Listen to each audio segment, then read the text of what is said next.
Are we streaming? Yes, absolutely we are. Yes, absolutely we are. Have we got the kilobytes? Well, they're pushing into the green. They're now in the green. They're now in the green. Can I hear you? Can you hear me? The green. I can hear you. They're now in the green. Well, can I hear you? You can hear me at least. Can I hear you? Not without the chat popped out. That's how I hear you. Let's pop that out then. Popped that. Chat popped. Popped and moved. Moved and shuffled.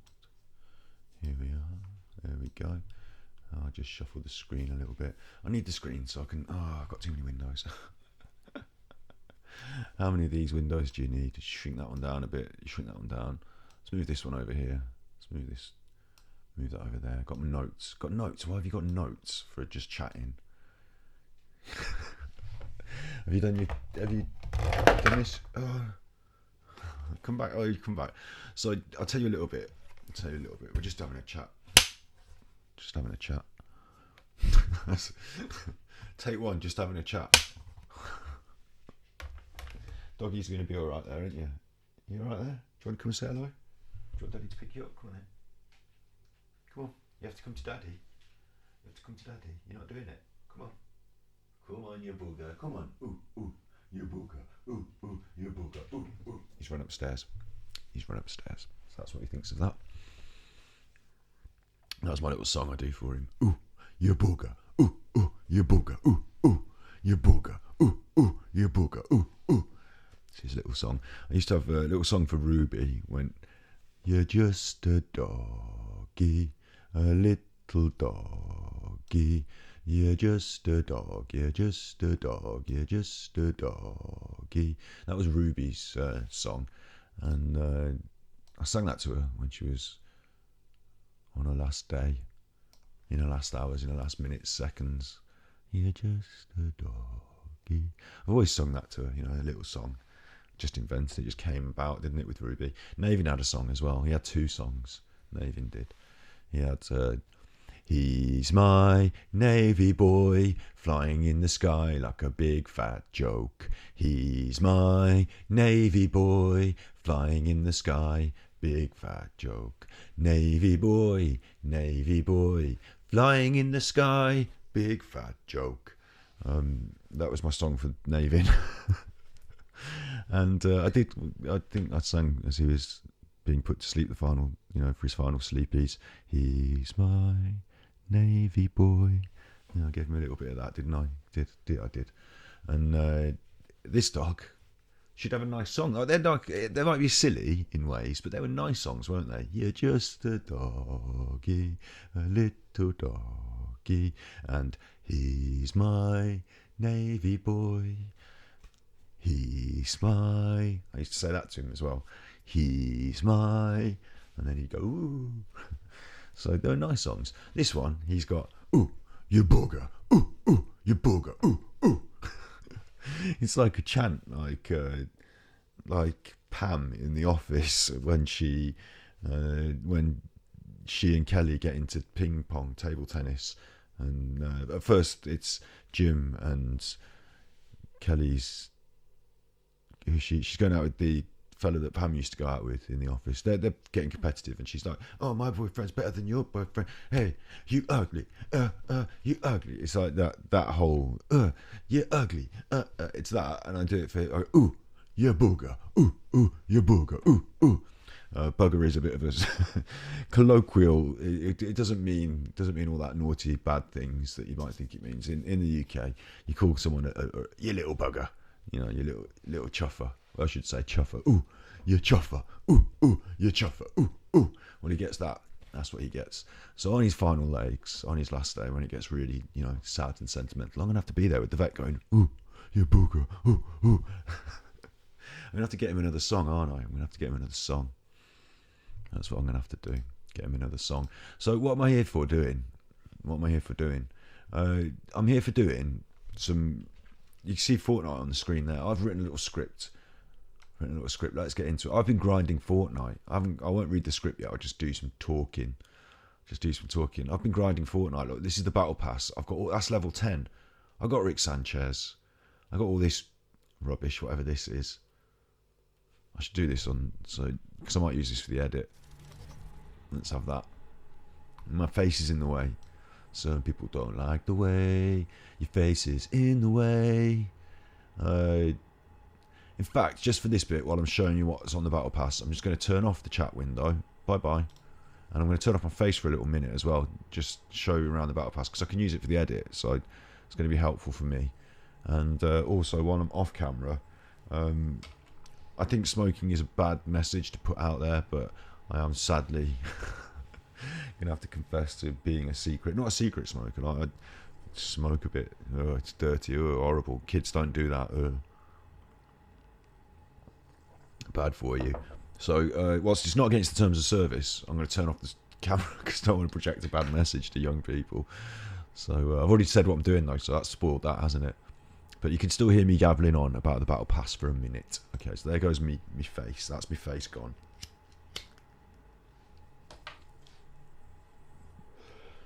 One, two, tickety cheese. It's all sounding all right, isn't it? It sounds all right. You can hear this. You can see me. All right, so the battle pass. We'll go from page 1. I want to show you about this. This is what grinding Fortnite means, first of all. Is you get this battle pass, you pay for it. But I didn't pay for it. I get my V-Bucks. Oh, God, how am I going to show you that? I get my V-Bucks. I can't show you that. You get your V-Bucks for free. Look, oh, there I can. Look, 100 V-Bucks, page 1 of the battle pass. You get 950. That's a battle pass. So I only bought a battle pass once all these years back. And since then, I've just been grinding up some free V-Bucks for the next one. But I just gave up after a while. So I came to this season with about 750 free V-Bucks, needing to get these extra ones off this battle pass before I could unlock the whole thing.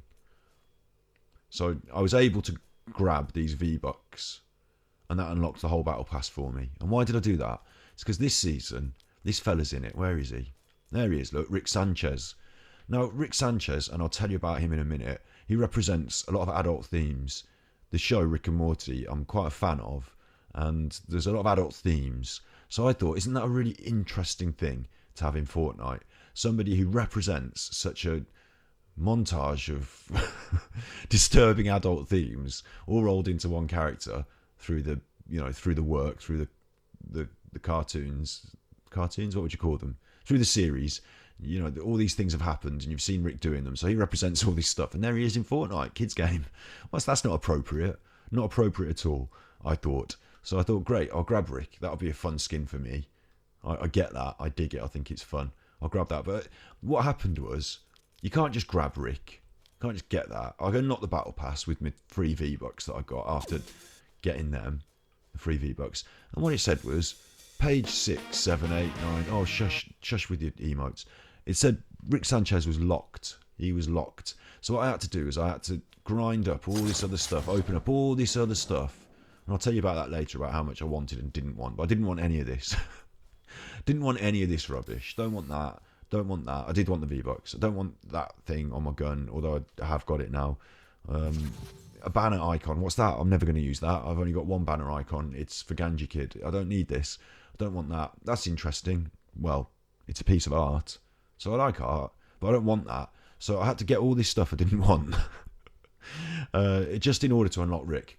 And once I'd done that, once I'd finally done that, I realised that there was more to it. Oh, where am I going?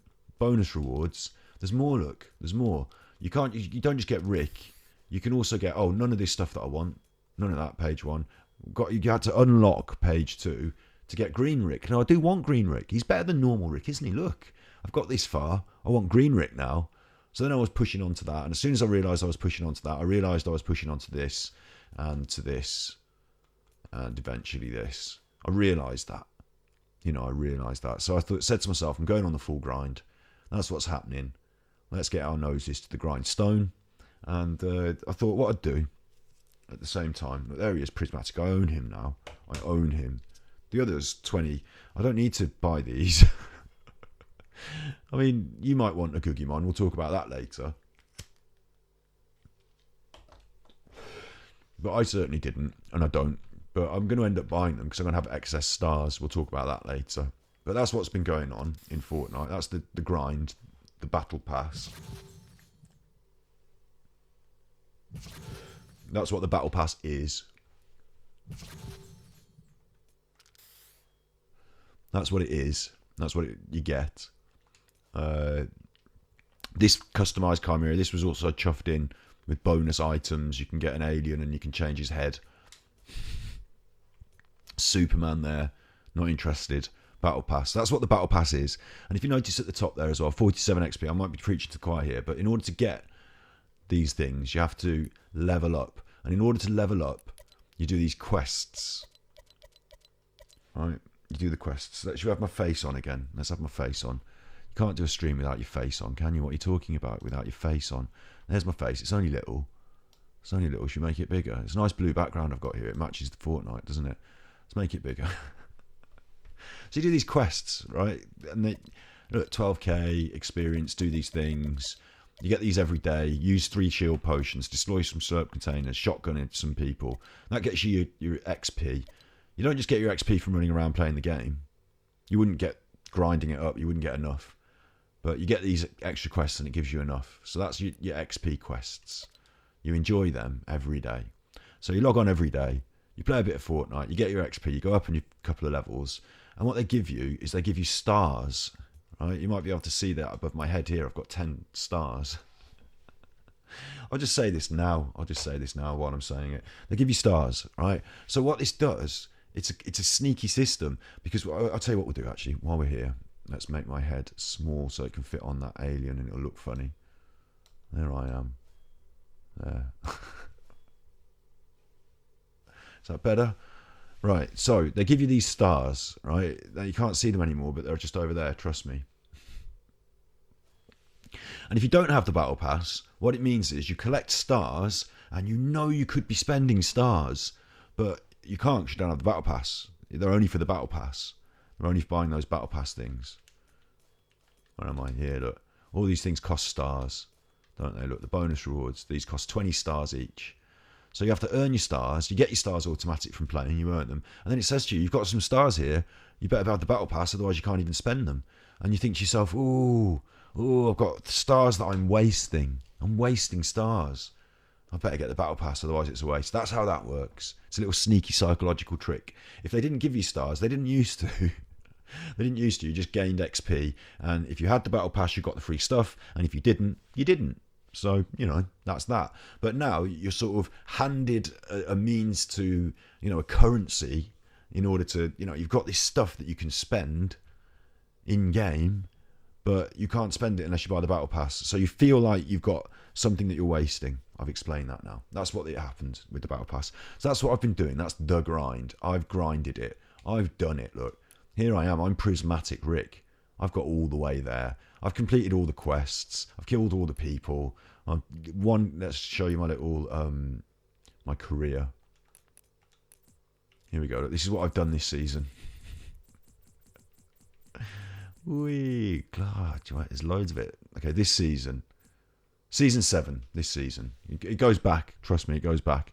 But this is what I've done this season. So let's just... I'm account level 487. Ooh, I bet that's impressive. Not impressive. But this is what I've done this season as part of this grind. I've landed at the new map. I've earned AR Expert. I've earned 2 different Weapon Specialist accolades during the same match. That means I've killed a lot of people with 2 different guns. I've won a Team Rumble match during Season 7. I've crafted a weapon. I've earned SMG Expert. I've spent 250 bars. I've completed a bounty. I've won squads matches during Season 7. I've collected 1,000 bars during Season 7. That'll go up as well.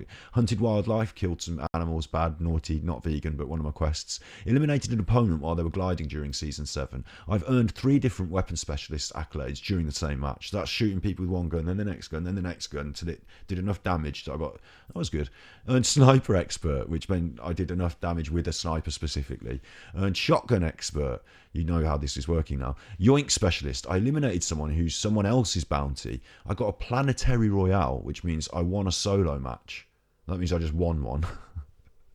That's not massive. Not like my face. I mean, like my face, which is small, but now he's getting bigger. Look at that. Thought we might as well have it a bit bigger. This is all, in this grind. Oh, I can't have it bigger because I can't read the thing. I've done Bounty Buster, which means I've evaded a bounty during Season 7. Where can I put my face? Nigel said I could flip it if I put it over here. I have to look the same way. I want to look at the thing I'm talking about, you see. Oh, can't just be there. Maybe I'll have to be little again. Poor face. Poor Scotty Hotty's poor little face. Poor little, go, wee, tiny, I'm little. Right, look, fast food. I've thrown a consumable. I've won a trios match. That's playing as a group.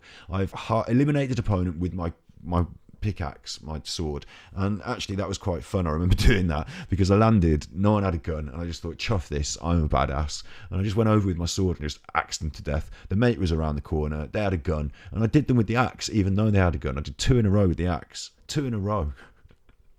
That got done. No probing. Eliminated an opponent who just opened a supply drop. That's easy. That's easy. They open the box and you shoot them in the back. Away team won 10 trios matches.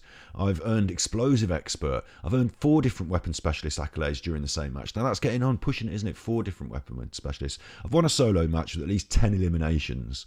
There we go. Now I'm starting to roll, aren't I? Midway through this season. Starting to really roll. 10 eliminations in a solo match. Wow. It's not that amazing, is it? There's like 50 to 100 people in it. I can't remember 50 or 100. I honestly can't remember. But, you know, I've killed people and won the game, basically. That's how I roll. I will be honest, I don't always win the game, do I? I'm not like some pro. But along this grind, I found myself in the top 10 consistently. If not, you know, I think I win about 25% or 20% of my...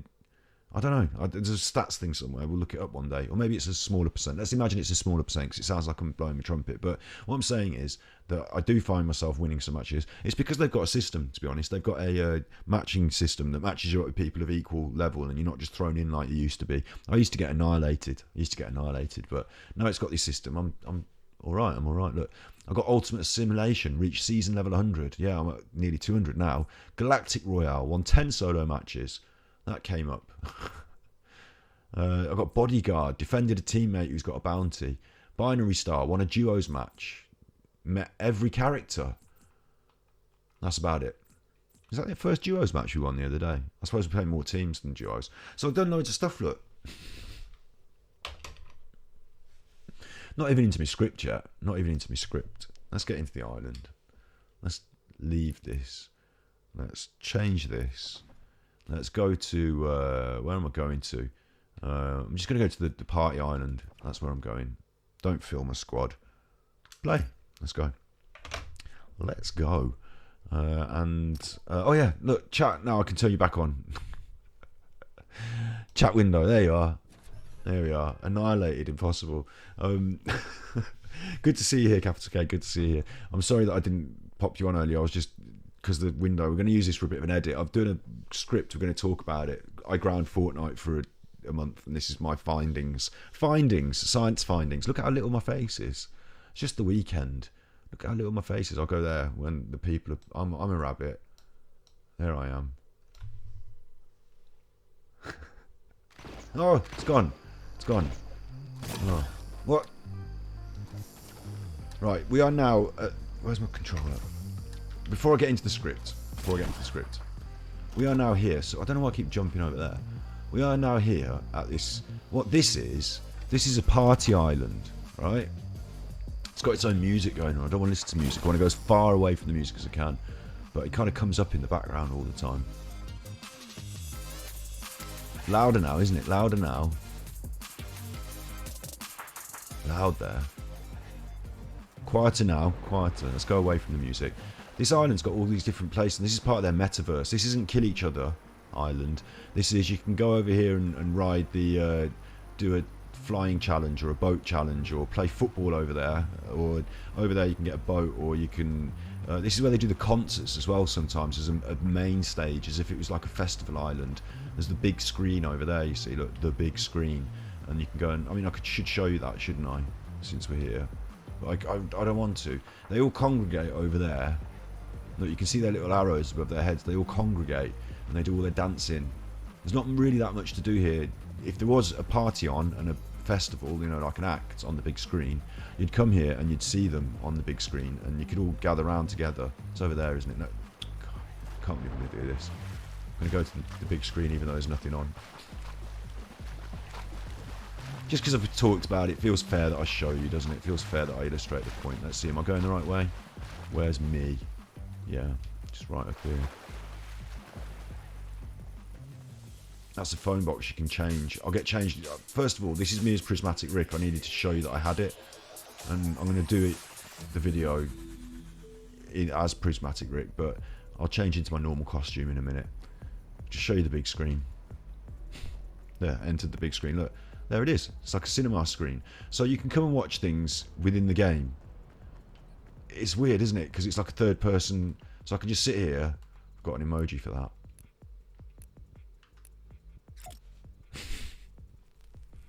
I can sit here and I can watch the old... There's my on my cape. That's my banner icon. You can sit here and you can just watch things. There's nothing on. But they could, in my opinion, they're missing a trick here. Because it can't be that hard to just leave something playing. Something, can it? Have something more routine regularly. Get a deal with someone. Have something playing. Don't just leave it bare.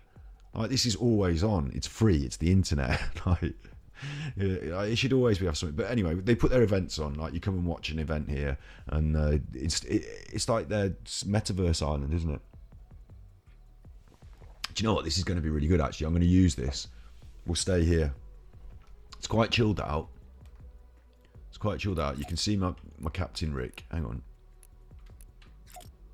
Here's Rick. You can't see his front of his face. I just have to spin around like that. There's Rick. Okay, and let's do the kickback again. Let's get his head out the way of the screen. Out the way of the screen there. So I can use this in the edit. I can put the things we're watching on that screen. It'll probably be really bad because I'm probably not going to tweak it so it stretches that. It's probably just going to slam it in the middle. But yeah, we can use that for the edit. So this is the Fortnite island. This is the metaverse. I ground Fortnite. That's what we're doing today. We're going to have a chat about that. And then we can have a chat about some other stuff. In fact, we can chat about whatever we want, whenever we want. So it doesn't really, I've got a Tilted Towers hat that I made myself. How'd you like that? I painted that on. That's not, you might be able to notice, that's not professional print. You have to look closely to notice, but I painted that on, Tilted Towers. That's my Abstract. He's one of the characters in the game. Abstract. That's my Tilted Towers hat. That shows you how committed I am. So, I just want to talk to you. Since you're here, Capital K, I'll talk to you about what I've been doing this week. Because this week, two interesting things happened. I went to the dentist's and I went to the doctor's. Those both things happened this week. So, the doctor's was really interesting. So I think I'll tell you about the doctor's first. This is not to do with the Fortnite video. We'll get back onto the Fortnite video in a minute. Just tell you about the doctors for a bit. I went there primarily because I've got my anxiety medication that I have to keep topping up. They have to keep giving me can't just keep giving you prescriptions. We have to keep talking to you to make sure we're giving you, and okay, that's fine, yeah, you can have them again, that sort of business. But also and the same with the dentist. I've got a bit of a swollen saliva gland. I think I told us before on stream, didn't I, about bad cheek and my little bit of a blocked saliva gland in my cheek. Anyway, so the dentist, they don't do that. The doctors do that. Went to the doctor. It was so strange though. The doctor, they they had me in, and they had two doctors there, and they both had their full PPE on, which I think is good, obviously. But they had their glasses, their mask, and the face shield, the gloves, and the full gown, like the full works. So I went in the room, and there were two. There's normally one nice, gentle doctor sat down, come and take a seat. This wasn't like that. They both stood there with their arms folded. One of them was like an extra doctor. I think they were probably like a learning doctor, like a junior or something like that. But anyway, I couldn't tell one from the other because they both had their full gear on. I didn't know which one was Doctor A and Doctor B. You're not allowed the word gland. We'll allow gland. Yeah. Basically, yeah. That sums that up. Swollen saliva gland. And my dentist told me a long time back, he was like, don't worry about this thing in your cheek. It's a blocked saliva gland. So I got that. That was fine. But I wanted to get the doctors to look at it. You do, don't you? You do. That's what you want them to do. So, of course, I'm not worried it's death cancer yet. Not going to go down that road until, there's the doctors don't seem. Anyway, look, what happened was, I was like, so can you look at this? I had my mask on. I wear the gas mask. I wear the full works as well. So we're in there. We're like the gas mask crew. I went in and I thought, these are like bouncers. And they said, sit down over there on the bed. Like, they got the bed. And I don't have to sit on that bed unless you're taking my clothes off and examining me. Usually, that's the system. So I was like, whoa, like they were like bounce. I thought I was about to get like some serious shenanigans were going to go down. I thought I was about to get committed or something. I thought I'd been brought into I thought I'd booked a doctor's appointment, and secretly somewhere behind the scenes I'd accidentally booked an appointment to be committed to the mental asylum. Not joking, not even shouldn't joke about that because Mental Health Monday and all that, but that's how I felt. I was like, oh my days, look, they're both their folded arms, am I about to get manhandled to the floor? And Shakima, cat, I was just going to get up then, she wants to mess with the window because she knows we're streaming. So she's going to have to learn to be patient, and you don't go out the window anyway. So, if you need to be examined, then they get you up on that bed, don't they? Just take your trousers down and get up on the bed. If you need to be examined. But otherwise, you sit in the chair, don't you? And you say, oh, I've got a sore throat or a this or a that. And, you sit in the chair. And then if they're like, oh, I need to, if you're like, oh, my tummy and this and that, they go, okay, take a look on the bed. And then they lift up your thing and they take a look at your tummy. So, but I was sat on this bed straight away. So I'm like, whoa, what's going on here? Anyway, they were fine. It was okay. They didn't come close to me. They maintained this like proper distance as far as they could in the room. And they were like talking to me loud from the other side because they got the masks on. And I was like, so I've got my mask on. And I said, so I've got this problem in my saliva gland. Do you want to take a look? I was like, do you want me to take my mask off? And they said, no. And I was like, well, how are you going to look at it if you can't with the mask? How are you going to look at it with the mask on? So they were like, all right. Like, you could see they visibly sighed, oh, God, we're going to actually have to investigate this. So he sent the second doctor. The main doctor was like, you go over, you junior doctor. You're learning. You can catch it. All right, hang on 1 second. The cat's going to get put out the window. Right. Go on. You're not coming back in this way. Oh, don't point me out in. Don't point me out in. I've done what you wanted. I've done exactly what you wanted. Get me out up. You're not coming back in this way. Now my cushion's gone funny. Oh, right. So yeah, and I was like, you're going to need to look at it because how else am I going to? I can't come to the doctor and just tell you this, and you just say, oh yeah, we'll refer you. I want you to look at it, doctor. So he sent this, the junior doctor over. We go, you go and have a look. And I took the mask off, and I'm not going to do that on camera because it's a bit. It's just the underside of someone's tongue with a slight bit of sweat. It's not attractive. No one needs to see that on camera up close. So nor did the doctor. He didn't come close. He was like, okay, yeah, I can see that. Yeah, confirmed. No, fine. No, put your trousers back on. So yeah, they did that. And then I was like, so this mental health prescription that I'm on, I've been, my nan died. And he was like, do you know what? We can talk about this on the phone. And I was like, yeah, I guess we can. And he was like, mask back on, outdoor, you're gone. And I was like, before I go, I've got a thing, because I did my phone. Did a list, and do this is a good one. I'm not going into that doctor's and forgetting something and then should have mentioned that rash, I should have, and then you don't go back for months, do you? You're getting an appointment, fannying around. So in the end, I'd got on my phone a list of like my whole list of anything I wanted, and I was like, before I go, got this rash on my leg, and I have got, it's not a bad one, it's just a little flea bite, and they confirmed that it was just a little flea bite, and because I am scratching it now that we're talking. Now that I'm talking about it, I'm scratching it. It's just a little flea bite that I won't let heal if I keep scratching it. That's what they think from the other side of the room while they're ushering me out. So the rest of the appointment was continued over the phone, and that was fine as well. But I've been referred the end of the month. They're going to send me to the hospital where they look at your throat. And I tell you what, I'll tell you about fleas in a minute. They're going to tell you, I'm going to go to the hospital where they look at my throat. They're going to look at the swollen saliva gland and confirm that it is what it is and that it's not like deathly cancer. And then that's fine. Then we're going to be fine. Ongoing though, the dentist did say, I was like, what can we do about me old? Because I remember I had those like hurty teeth as well.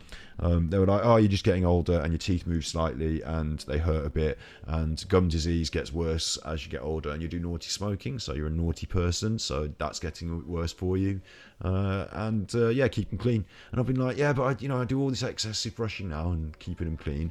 Is that it? And they were like, yeah, that's it. So that was a bit of a shame, but that's what happens, isn't it? You get older, get older, you brace. They did tell me I had a retainer after my brace, and maybe I didn't wear the retainer as often as I should have done. I can't remember. I was naughty. But that's, a couple of these now are just they're gonna go where they want. They're gonna wander wherever they want.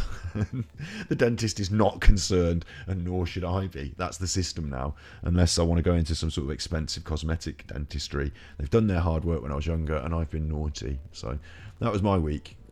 Also, what happened to the radiator, which is over there. I'm pointing at it. You can't see it, but trust me, it's over there. Not the one behind me that you can see, but the one out in the hallway.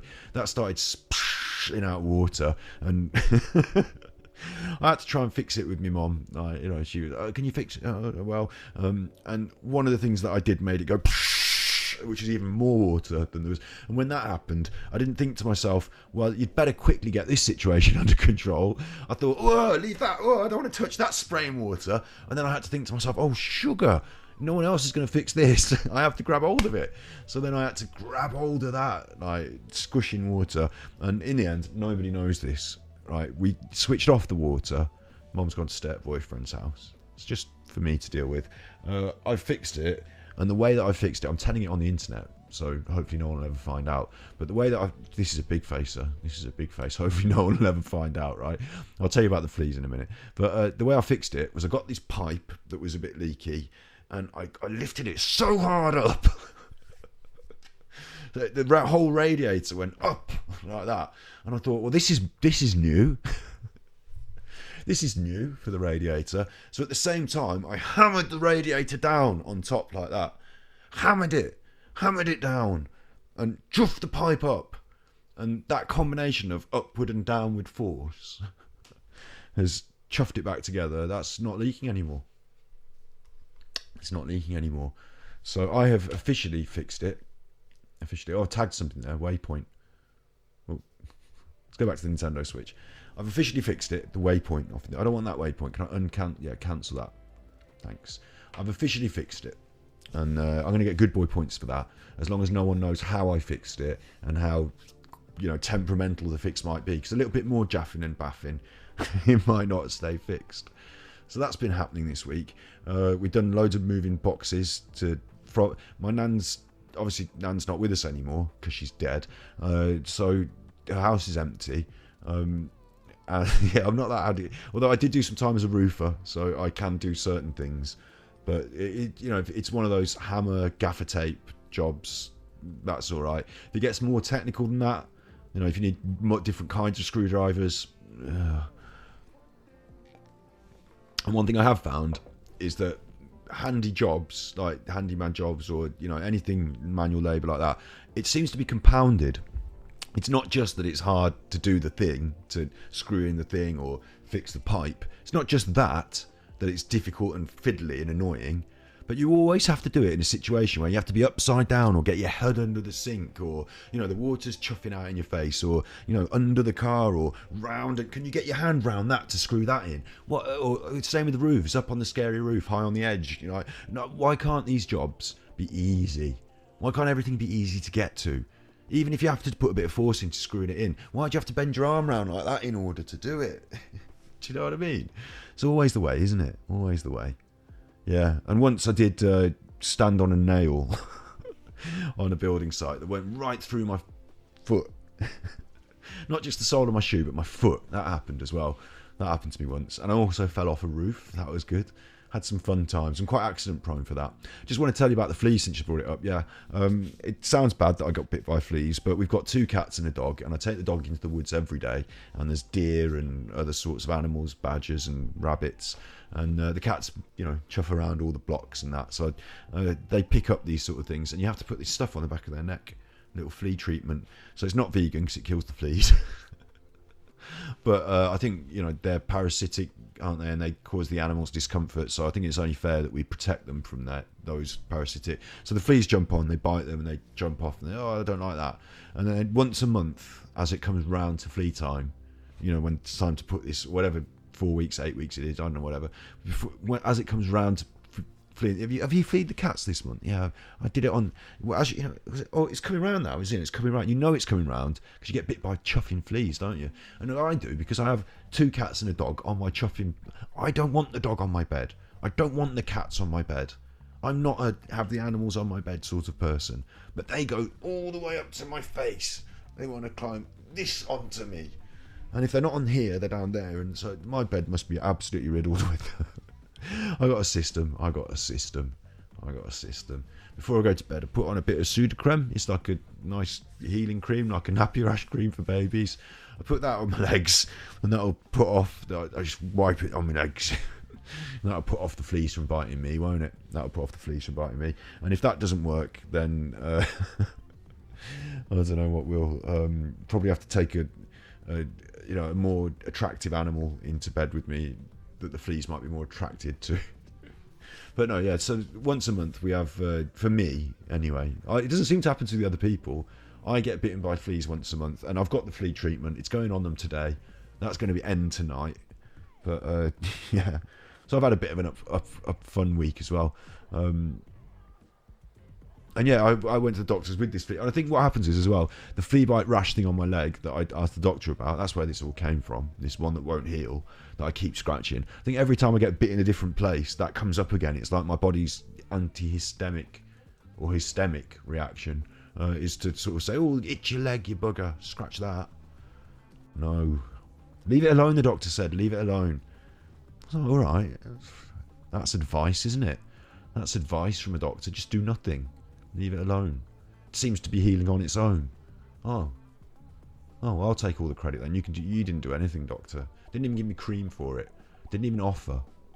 Didn't even give me cream. I was saying about how I wanted to start tapering down from my anti-anxiety medication. We talked about it over the phone the next day.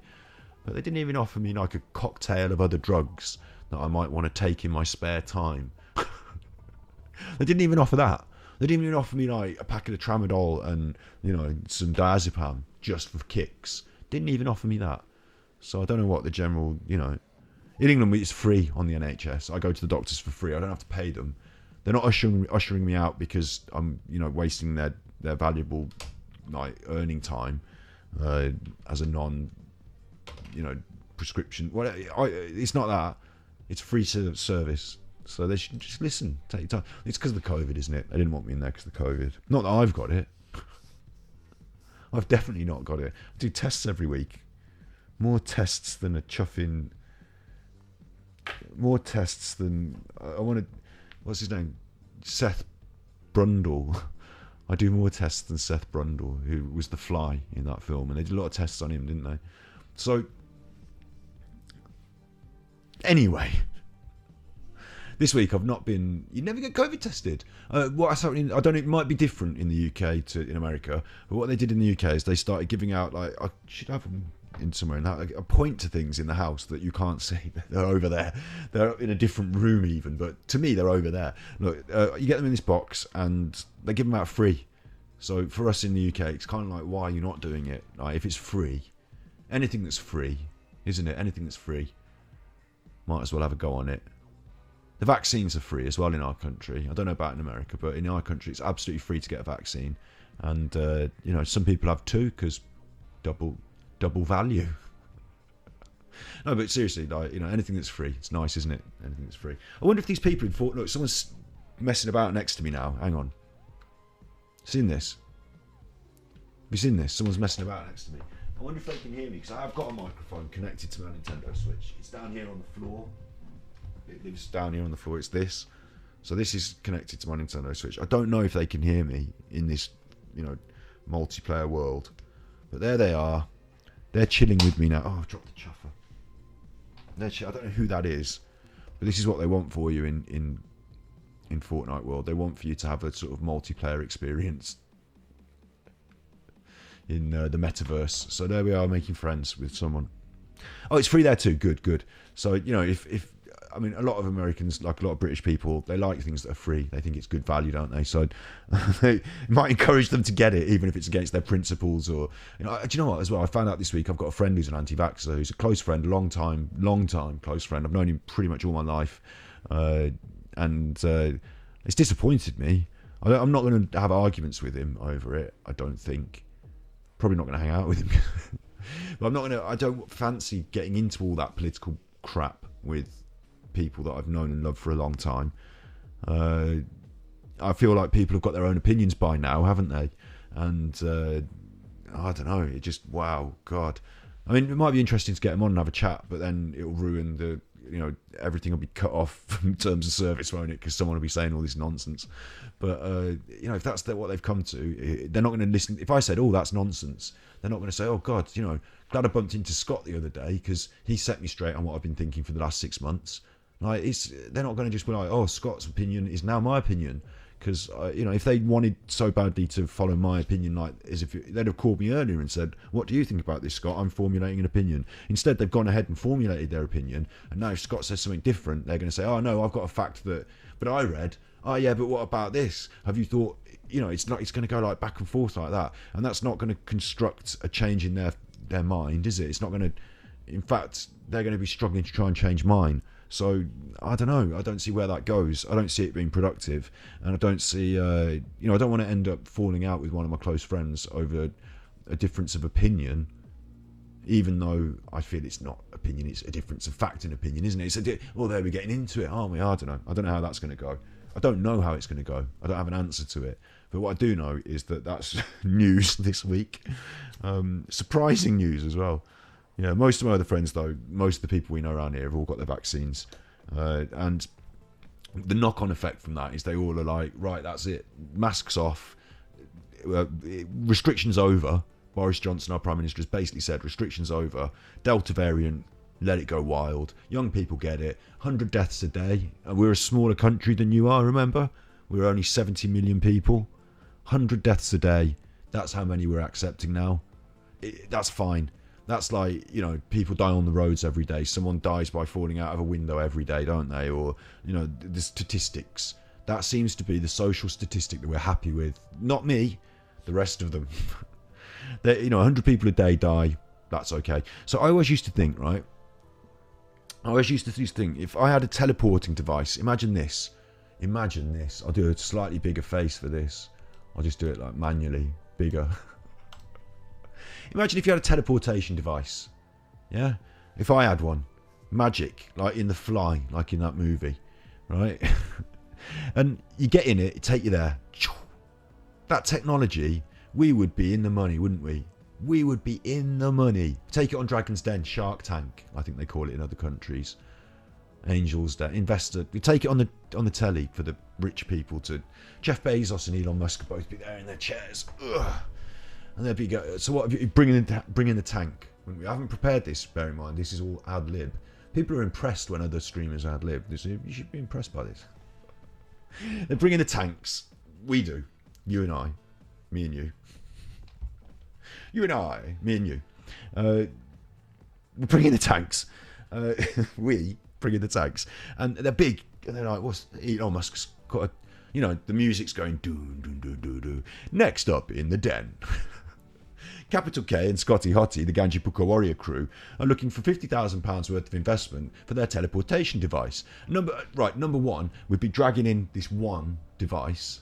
Yeah, what? This would be how it would work. It wouldn't be. We'd have to have two, wouldn't we?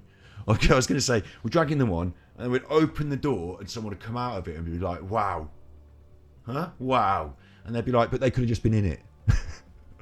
It doesn't seem impressive unless you've got them moving from one place to the other. And I'll be like, they just came from outside. They came from down in the car park. They've come from up north. They've come from Leeds. And they'd be like, I don't know. They could have just been in there the whole time, couldn't they? They wouldn't be impressed.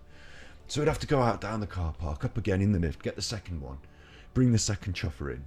Oh, this is a lot of hard work. It's going to be worth it, though. We're going to get investment. Elon Musk is going to invest 50 grand into our company.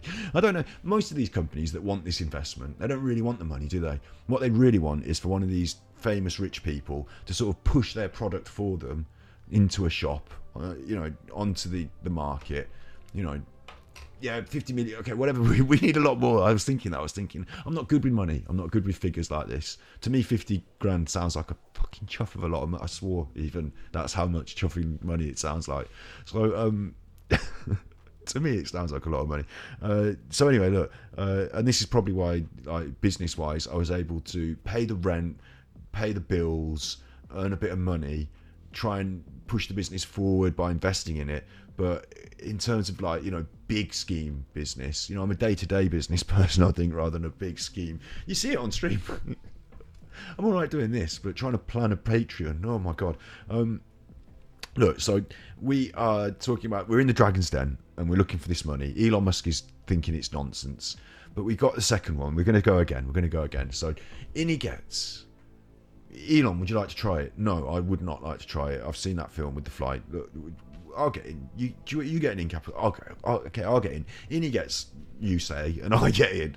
Right, I'm crossing my fingers. No, I'm not. I'm looking confident. And we press the button, and I come out the other one, and they're like, well, I've seen this on David Blaine. I've seen this at Las Vegas with Siegfried and Roy. You could have just come out there. And I'd be like, look, what's it going to take? What's it going to take for you chuffers to believe us? You know, and then after this whole rigmarole's gone on, someone else is going to put their hand up and they're going to say, so what's your turnover? Do you have any capital? They ask all these questions, don't they? The same questions. Oh, I just realised capital K. I think of capital K like the capital letter, but it also means money, doesn't it? Like capital in business. So you can be capital K like, making, right? So they're going to ask these business questions and we're going to have those. Don't worry, we've got the books. We were prepared for that. We know they're going to ask those business questions. We know that we can't value our business at 1.2 million if it only has a turnover of 120,000. We know that. We're not going to fool that up. We're not going to mess that bit up because every single chuffer that fails goes through that. But what they really want with the investment is not really money, is it? It's that the Dragons can push it and get it to market. Because I can only sell 20 a day on my chuffing market stall and no one wants to listen to me. But those rich people, the minute Elon Musk tweets about his new business venture, then all of a sudden everyone's going to buy it. And if one of those rich people puts it on Amazon, if Jeff Bezos puts it on Amazon, whoa, everyone can buy it. Sorted. So that's what we really want. We'll give up 20% of our business, of our profit, of whatever, for you to do that extra 20% of bit of thing that we can't really do, that's a bit magic, that will just turn us into bajillionaires. And then, you know what? I'll give up the rest as well. I'll give up everything. I'll sell it all because I don't want like the struggle and the worry. I want to be able to spend the money on helping people. So the minute I can, do that, I can do that. Brilliant. I'd switch. But anyway, the important thing is that we're in the Dragon's Den. Right, Elon Musk is licking his lips now. We've sent someone to Leeds to go and get fish and chips. We've sent someone somewhere else. Elon Musk is licking it. He's realising that all of a sudden he's starting to think, hang on, this is going to make my technology obsolete. Suddenly Elon Musk is cross. Isn't he? Suddenly Elon's cross. Jeff's like, if I could leave one of these up on the moon, I could just visit the moon for cheap. Good night. He's rubbing his hands. He's thinking about it. Elon Musk's cross. He's invested in rockets. He's cross. He wants to buy us so he can shut us down. Anyway, because if Elon Musk didn't do all that electric car nonsense, all that, it's good for the environment, isn't it? It's good for the environment, electric cars. They're good for the environment. Well, we're going to get onto our Dragon's Den. We're going to take a tangent for a minute while we discuss Elon Musk's cars for a minute. We'll discuss this another time in a full video about Elon Musk, but they are good for the environment. What's better is if we share transport, is if we have one big electric car, maybe call it a bus, and we all go, or a subway or a collective, because then you're running one thing, not loads of things. So it's better for the environment to do that sort of thing. But what Elon Musk, I'm just gonna have to get a buzzing noise. Hang on, you like this? I'm just gonna unplug that, and then it goes back in. It just goes. Oh, you chuffer. Right, it's back in. That'll stop the buzzing. Seems to have made it worse. Somehow, doesn't it? It seems to have made it worse. This is what stops the buzzing, though. Doing that. Yep. Fixed it. See? Magic. Handy. So, Elon Musk, right? If in LA, apparently, they were going to invest in more infrastructure for group transport, for public transport, more ecological infrastructure for public transport. But Elon Musk came along and said, no, don't worry about that. I'm going to build tunnels under the streets and everyone's going to have an electric car and they'll use these personal travel transport tunnels with their travel system. And so they were like, okay, Elon, we'll put our ideas on hold. We won't build these public transport systems because people really want private transport and they're going to buy your cars. So, okay, we'll hold off for a bit and we'll see how that works out. So actually, there was ecological damage by having electric cars made by Tesla, a company who were there to make money, individuals owning them, instead of, like I said, a more group-oriented ecological approach to fixing the problem of transport and global warming. So that was bad, wasn't it? Overall, Elon, the overall effect was net bad in terms of ecology. Well, no, maybe not. Maybe there's not so many petrol cars on the road now. So the opportunity cost was missed. That's the thing that was missed. The opportunity to have a more wider ranging public transport system that worked better. So we didn't have to have individual transport, individual modules that create a lot of energy. Yeah. Okay. So Elon's cross, right? Elon's cross. It's only Jeff we're looking at now. Jeff, will you give us £50,000 to transport teleportation? And Jeff's like, hang on, wait. I want to know about the safety record. This is what it's all come down to. This is what we started on. This is why I started talking about this. Haven't even done any of my script about Fortnite. Haven't done any of that. This is what we started chatting about. So it comes down to this, right? This is what about the safety record. And now he says, look, have you tried it? Have you practiced with it? Have you tried it? Have you trialed it? Is it safe? Because it's a transport system. And we all know that, transport, like cars, when Elon did his cars, isn't that right, Elon? When you did your cars, you had to put them through crash tests, didn't you? Oh, I've got a script for Fortnite, the grind, what I did on Fortnite, how I found the grind. I'm going to make a video about that. This is it. The video I'm making. We've gone on a tangent. Look, Elon's sitting over there. He wants to know about what I'm about to say. So the crash test. Yeah, you did have to crash test your cars. If you have new trains, they have to be tested for stresses, like how many people are going to die in these trains? Are people going to die? What, hundreds? Oh no, we don't want these trains. That sort of conversation happens, doesn't it? When you're firing these rockets off up to Mars, yeah? How many people are going to die in the rockets when you fire them off to Mars? How many times is that going to blow up? Well, we did a lot of tests. We blew up a lot of rockets, didn't we, Elon? So we could make them safe. That's the thing, to make them safe. We didn't put people in them until we thought we're not going to blow them up. That's the system. But if over the course of what, how many people are in the UK? 70 million. How many people in the UK drive a car every day? I don't know, 40 million, 30 million?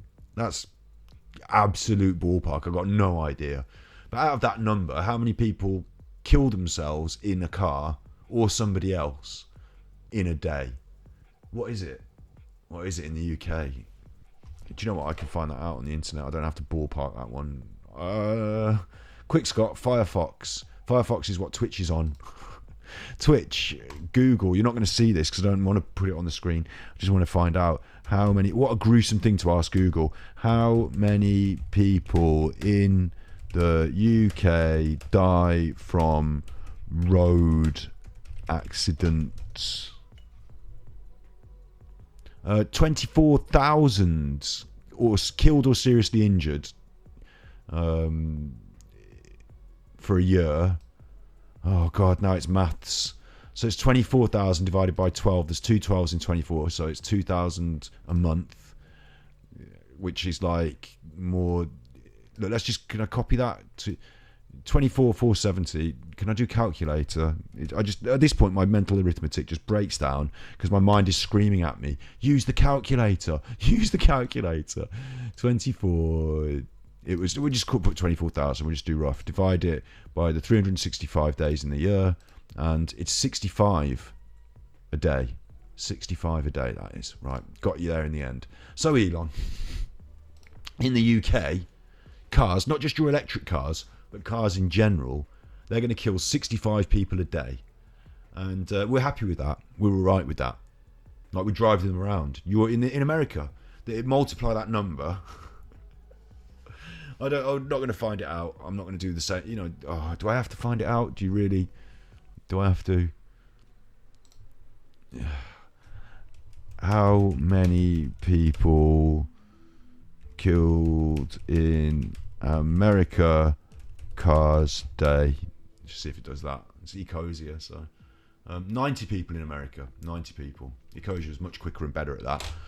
So I don't know, a waypoint. Chuff off your waypoint. So you've got 90 people a day in America getting killed by cars. No one cares. Like, no one's saying, like, ban cars, get out the cars, stop the cars. Ecologically, they want to stop the cars. They want to, sort them out so they're ecological. Killing people, not such a worry. Is it? Not such a worry. For some reason. I don't know why. We seem to be able to live with that. And the reason, obviously, is because when we first started using cars, they didn't kill people at all because they only went about 10 miles an hour. Maybe they did kill people because they didn't know what's that coming. I don't know. Do you need to move? I'm not sure. Should we see what happens if it hits us? They were more dangerous in other ways, weren't they? But we've come to a point where we've tried to make them safer and safer as they've got faster and faster and more dangerous. We've had this balance. They killed a lot more people when we didn't have seatbelts. Now we've got rules. We decided speeding was a bit of a problem. It's all happening in balance, this shifting meta of car ownership in our modern Western countries. But the one consistent theme is they kill people all the time. 90 people a day in America, and a surprisingly high number of what I said 60 in the UK. I say surprisingly high compared to America because I just feel like in the UK people are we've got smaller roads, maybe it's more dangerous on the smaller roads, I don't know. Anyway, that aside, Elon, you're in cars, that's what you're up against. No one's stopping you from putting a new car out, but if your rocket's going to Mars, right, if your rocket's going to Mars had a fatality rate of, this compared to, I suppose, how many people use them is a very small number, isn't it? Very small number. How many people use cars every day in and what is that percentage? Let's just say it's very small because I can't be bothered to do all that maths. It's not relevant really. But it's only a small percentage. So what are we going to accept? Like 0.1, 5%, 10%, whatever. We accept a certain level of percentage of deaths, don't we, Elon? Yeah. So what about in your rockets? Well, how many are we going to accept? When you see that chuffer blow up, Elon, with all people on it, they're not going to have that. Stop the rockets, aren't they? Stop the rockets. Not until they're safe. So here we are, back in Dragon's Den. This is what it's boiled down to. We've got our teleportation machines. Remember this. We've got our teleportation machines. We're there in Dragon's Den, me and capital K. And they want to know how safe they are. And we say, look, we've put through like 70 million, I don't know how many people. We did that maths that we just done.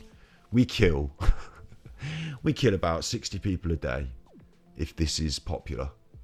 If this takes off in the way we want it to, if your money and investment and push, Elon, makes this teleportation system, which is really good, by the way, you can just jump in and you're over there. So useful, so valuable. About 60 people a day. We've got like a 0.5% fatality. We don't call it a fatality rate. We call it a failure rate or something. Are we going to have that? Are they going to invest in it and pump it? They're going to invest in it because it's a really good business, isn't it? It's a really good. We can use it for shipping freight. We don't have to put people in it. You can use parcels. They don't matter. But they're going to invest in it. But when it comes to inflicting it on the public, when it comes to asking you to step in that machine, we do it with planes as well, don't we? Failure rate, and how many deaths are you going to accept?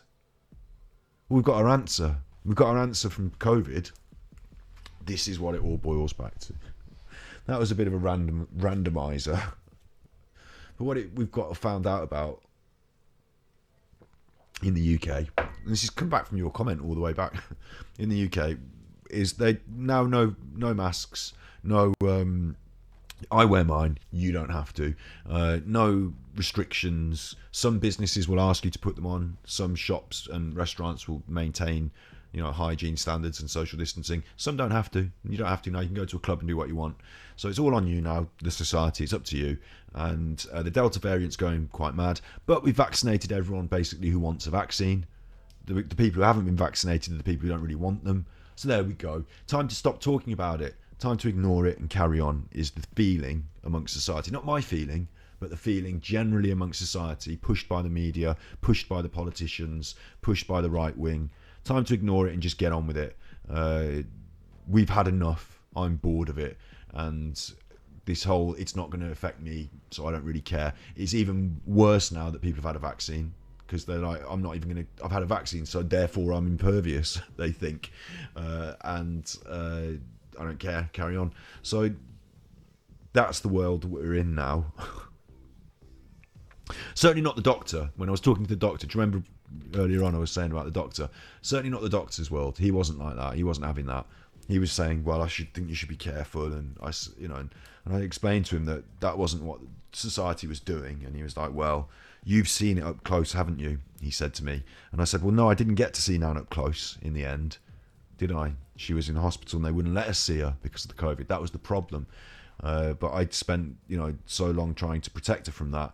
For it to be the thing that got her in the end felt like a real smack in the face. It's ironic, isn't it, that for me, who worried about it all that time, who brought Nan into our house to look after her for a year and a half, to keep, or it would have been longer had she not got poorly with something completely different and ended up in hospital, which then she caught COVID in the hospital. I protected her from that. I gave up anything that I would, I'm not going out. I'm not doing those things. And talking about, I don't know, anyway, it seems ironic that for me, who really concerned and cared and had everyone washing their hands and doing all the right things, that it should be my family who gets afflicted. There were so many. So I'm not saying this really. I understand that I'm just in a potluck drawer with 150,000 other families in the UK, and 500,000 or coming up to 1 million in America. So many people have been affected by this, but it seems weird that the people who I know that didn't care, that don't have a chuffing care in the world, it wasn't their parents that got sick, or it wasn't their grandparents that got sick. So that's the way that worked, yeah. Oh, hi. Here we are in Fortnite world. Do you enjoy Fortnite? I thought it was alright. I got my Rick skin. Do I feel like reading my script now? Oh, here we go. Did you see that?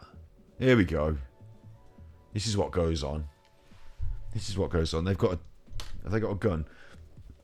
On this Fun Time Island. Look, see, they got a gun, and it's a sucker gun, and it's making them fly around. In this Fun Time Island, you can get fun things and do fun. And this is what they're up to. I mean, that's probably a 14-year-old boy controlling that, isn't it? So, I don't know if they can hear me or not. I wonder if they can hear me. But actually, I've never heard anyone else on this, so I assume they can't hear me, because that makes sense, doesn't it? Although I once did a fishing thing, and I was role playing as the person who runs the fishing shop, and I was saying to people, everyone come to the fishing shop, there's going to be a rap performance, and they did all turn up at the fishing shop, so I did a rap for them. That happened here in Fortnite world. Yeah, honestly it did. So should I read a bit of script? Do you want me to read a bit of script? It's not a fully formed script, so it's not going to go that well. It's not going to go that well, is it? I just got to hide my face for a minute. Hang on. I've gone over there, look. I'm not really gone anywhere. I'm still here. Just hiding my face. And for doing the script, I'm going to turn off the chat window capture, because it's a general video, this is. This script's going to be about Fortnite and the grind. It's like, I ground Fortnite for a month and this is what I learned, sort of thing. So, your random chat's got to go.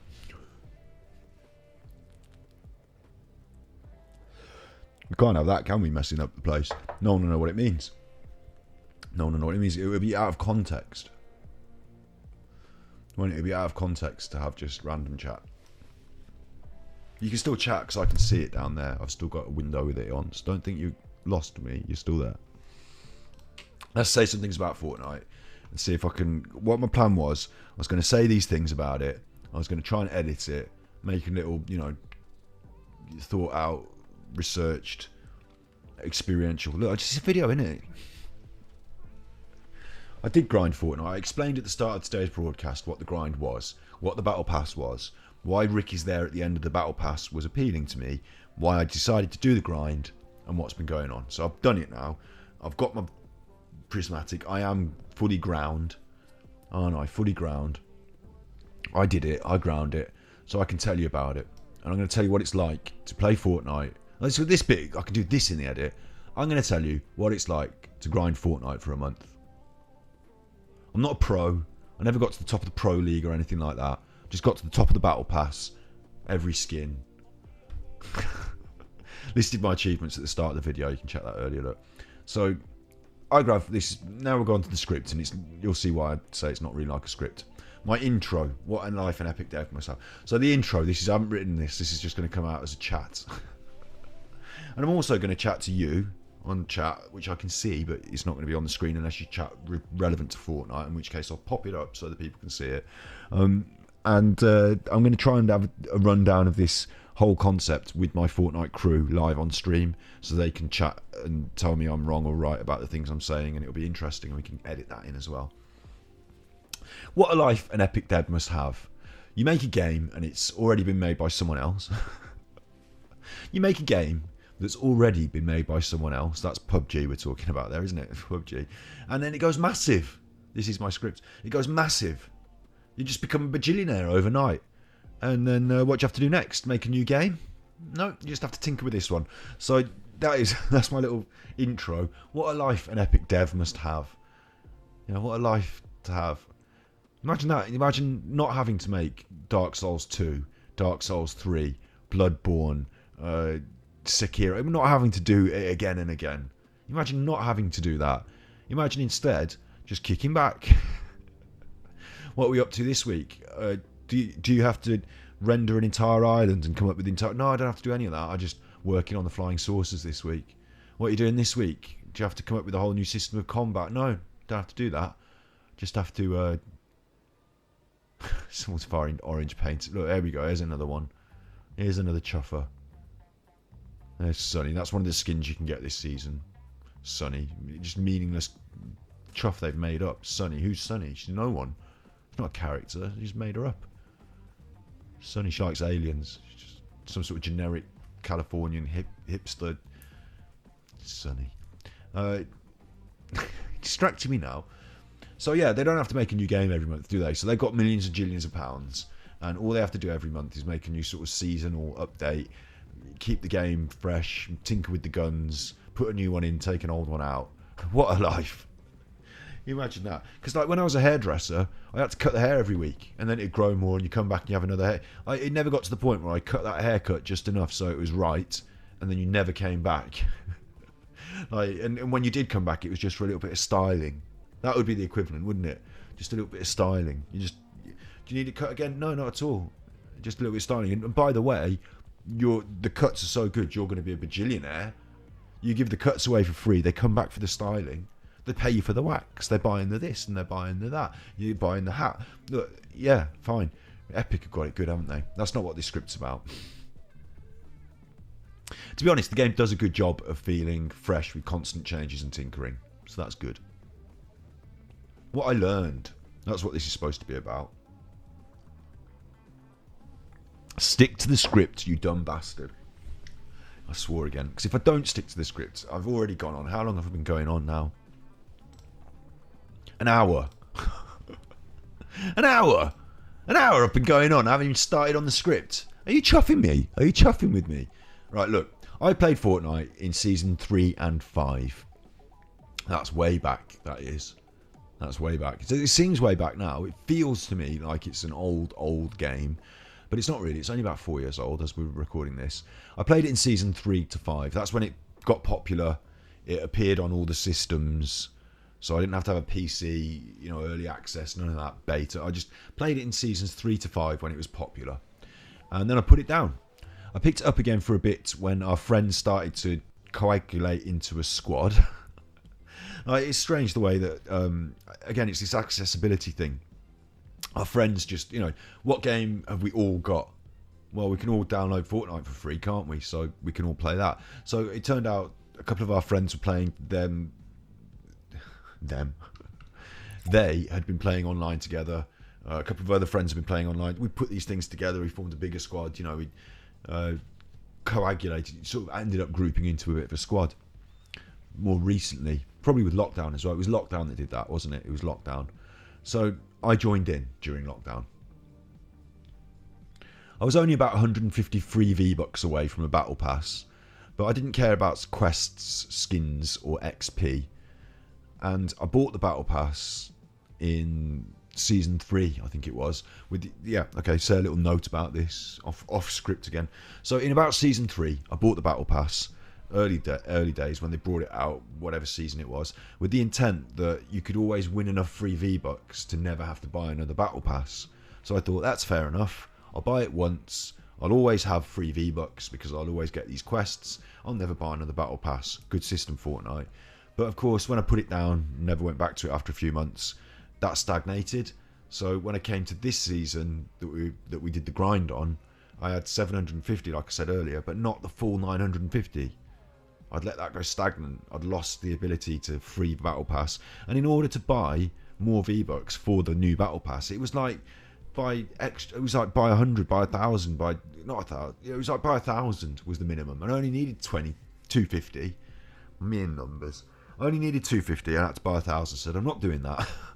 I'm getting them free. So the season before, when we were in lockdown, I didn't do the grind. I wasn't interested.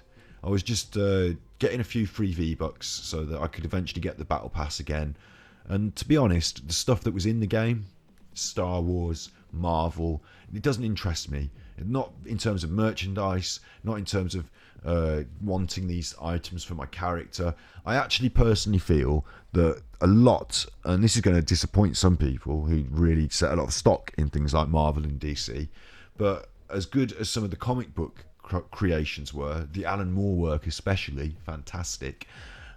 The actual films are just really big adverts so that they can merchandise products to you, aren't they? And I like a really good film. I watched a really good film last night, but there's no merchandise attached to it. There's no plastic figures that are going to end up in landfill. So, that's just a good film. But with good Marvel films and good DC and good Batman and it's all about the merchandising and the McDonald's tie-in and the burgers and the plastic and it's not for me. It's not for me. I don't want to watch a big advert and then at the end go to a shop and see all this stuff with the stuff and the stickers on being sold for more money, throwaway fashion. I don't want it. So with these characters being brought into the game and all these people being excited by their favourite, look, I can dress up as Chuffy Man or whatever. It just, none of them have, look, you're talking on chat, so I'm going to, you're allowed to say dumb, aren't you? Because you're saying it in a nice way. Yeah. I'm not dumb. I'm alright. I can be dopey sometimes. The Marvel disrespect is real. That is real, yeah. So I wasn't bothered by the game is Star Wars. Star Wars, the whole Disney thing now that they own it, and it's all about pumping it out, isn't it? All these tie-ins. I wasn't bothered about any of that, so I didn't have to do a grind. Was just playing it. Shouldn't have to re-record that now because I was touching my eye and it went a bit funny. Don't touch your eye. When these other things were happening, I wasn't interested in the skins, wasn't interested in the grind, just playing with my friends. But then I saw the Rick skin. This new season, they put in a Rick skin. Now, before they put in Terminator and Sarah Connor and Predator. This was just happening just before. And I might be wrong, they might be putting more adult themes in before. But as far as I could see, this was the most adult thing they'd put in up until this point. And to me, Terminator nearly was too raw. But I can understand that kids know about films, but they don't actually watch the films. You know what a Terminator is. You can understand the concept. It doesn't mean you have to watch the films and be all scared by Terminators when you're 12 years old or whatever. Or whatever, But it's still quite an adult theme, isn't it? A Terminator.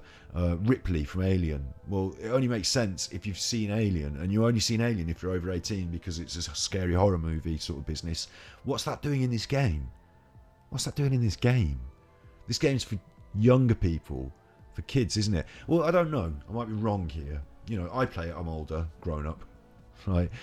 Dele Alli, the footballer, plays it, doesn't he? Harry Kane plays it. A lot of grown-ups play it. So, I might be wrong. Gamers is not just for kids, is it? But this is most accessible to kids, most accessed by kids.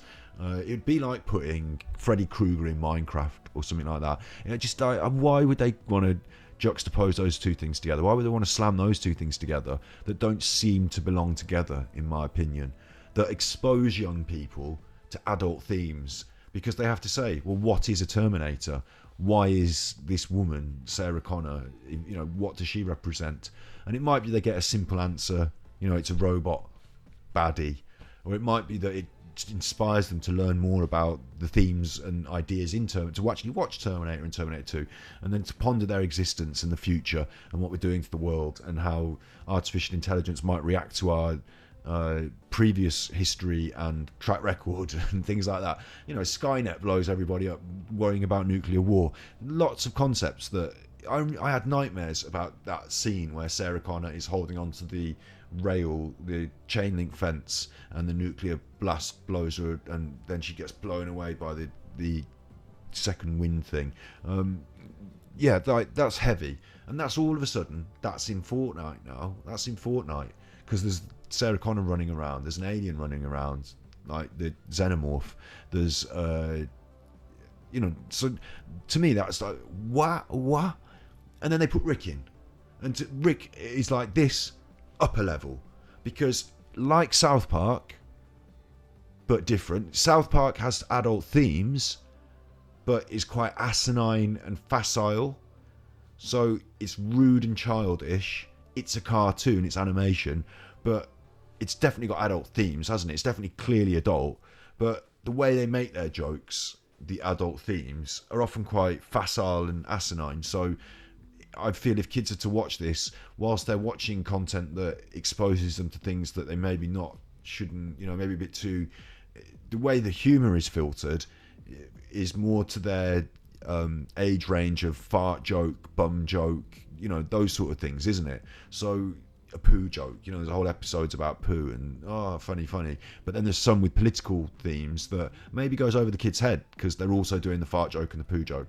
So South Park not so much, but still in this way, but Rick even more so. Rick's entire existence is to question social norms and values, and to reinterpret and examine through the principles of sci-fi mainly, but modern America really, and the things he does are so outrageously adult, like creating a giant, what was this in the recent series, they created a giant incest baby and shot it into space. Like, there are some really outrageously adult things. Rick himself is an outrageous adult who drinks, not like Homer Simpson, who drinks a few beers and, but he's debauched. He represents this 70s style open sexuality, this hedonistic, drink anything, take any narcotic, get into any kind of trouble, worm your way out in any way you can, like cowboy figure. It's an adult show. It's not for young people and kids. Not really. Like young people, yes. I'm saying, teenagers, yes. It's absolutely for them. But people who want to question life and who are capable of taking on the nuance of these ideas and getting the jokes and knowing what's going on. Like, to a young person, there might be some content there that might just not be easily explainable through children's prism, and nor should it be. So Rick represents that, in my opinion. And what's he doing there in this game? At first I wondered, is Rick, like, who pays who? This is something I wondered. Who pays who? We'll get onto this with Ariana Grande later, but do Harman Kardon and Dan, whoever the people, I've forgotten their proper names now, do they pay Fortnite so we can be in your game, please? Because that will sell a lot more units of our merchandise or episodes of our thing. They don't have to sell the episodes, do they? They've already sold them to a network. So is the network asking for Rick to be put in so it promotes the show so that more people will watch it? In which case, why are we putting it in Fortnite? Is that your target audience? Kids? And I don't know about the demographics of Fortnite again, not exactly. So maybe it is the target audience. I don't know. But, or is it Fortnite have said to these people, we like your character, can we put them in Fortnite? Here is a bundle of money, for the the IP, the copyright, can we put them in? Who pays who? Maybe no one pays no one. Maybe it's just fair on both sides, they both get something. But someone somewhere has to be saying, no, we are finding the value in this, we want the money, we're finding that we're giving the value. Can we have the money? I don't know who does it though. I think Fortnite might have paid Ariana Grande to be in it. I don't know if they've. I don't know. Someone's going to have to answer that to me. Someone's going to have to find that out and tell me. But I don't know. We feel in my squad after some discussion that it's probably the people who make the characters paid to be in Fortnite. So Star Wars, and I get it with Star Wars, you want to promote your film, you want to promote your new plastic toy gun, so you want to expose your characters to young people as much as possible. That's why Star Wars and Disney are, going at it like that, aren't they? So, yeah, I get that. And Star Wars was it was the first, Steven Spielberg, to fund Star Wars, first of all, got a deal with a toy company. Do you know that? Back in the days, it wasn't easy it's not easy to facilitate funding of a new idea for a film, is it? And he wasn't this big hot shot back then. So he got a deal with a toy company. We're going to sell a certain number of units. You're going to get a certain... That deal initiated the finance. Now people are interested because we've got this extra knock on. You're going to earn money in perpetuity. You can earn more than just... If you invest in my film, you can earn more than other films because we're going to sell toys. And we've already got this deal to sell the toys and, sort of thing. And then that became more of a norm, didn't it? That's what I was saying about Transformers and Star Wars and all these other films, your hero films. About we've already got a deal to sell toys to kids. How can we promote the toys? And so if that's your start point, then your fiction, you might put good writers on it and they might write some good stories and you might have some good characters. But really, there's always someone there in the room saying, can we make this sell you a lunchbox a bit more? Have we made sure we've used every product placement opportunity we can? Have we made sure that our ideas and themes speak to people's hearts so that we can twist them so we can get into their wallets? But I never understood. I still don't understand who's paying who, why Rick is in the game. He's so adult, it doesn't belong there. Not in my opinion. I think it's great. I think it's subversive. I think it's kind of punk. I think it's kind of funny that they've gone down this road. And I don't think they can really go back now, can they? Rick's in the game now. So whatever they do on Rick and Morty, however out there they go, however wild they get, however rude they get, however, Mom, what's this happening on this cartoon? How did you get into this? Well, he's on Fortnite. However that much that happens, you can't take it back now. Yeah, I love it. I think it's brilliant. So I wanted to get the Rick skin. I wanted to get it. And I explained to you a little bit earlier about how the Battle Pass works, that it's locked to the end. So in order to get it, you have to get everything else. You have to do the full grind. So that was it. I was committed then. I'm going to do the grind. I don't do anything with my life, do I? I didn't grind this on the internet because I didn't think it was content. I didn't think coming on and being one of a bajillion other Fortnite streamers and just knocking off some daily quests and then turning it off, I didn't think that was content. And when I'm playing with a squad, when I'm playing with a crew, hang on, you're just going to have to disappear your face for a minute. Just a second. I'm still talking.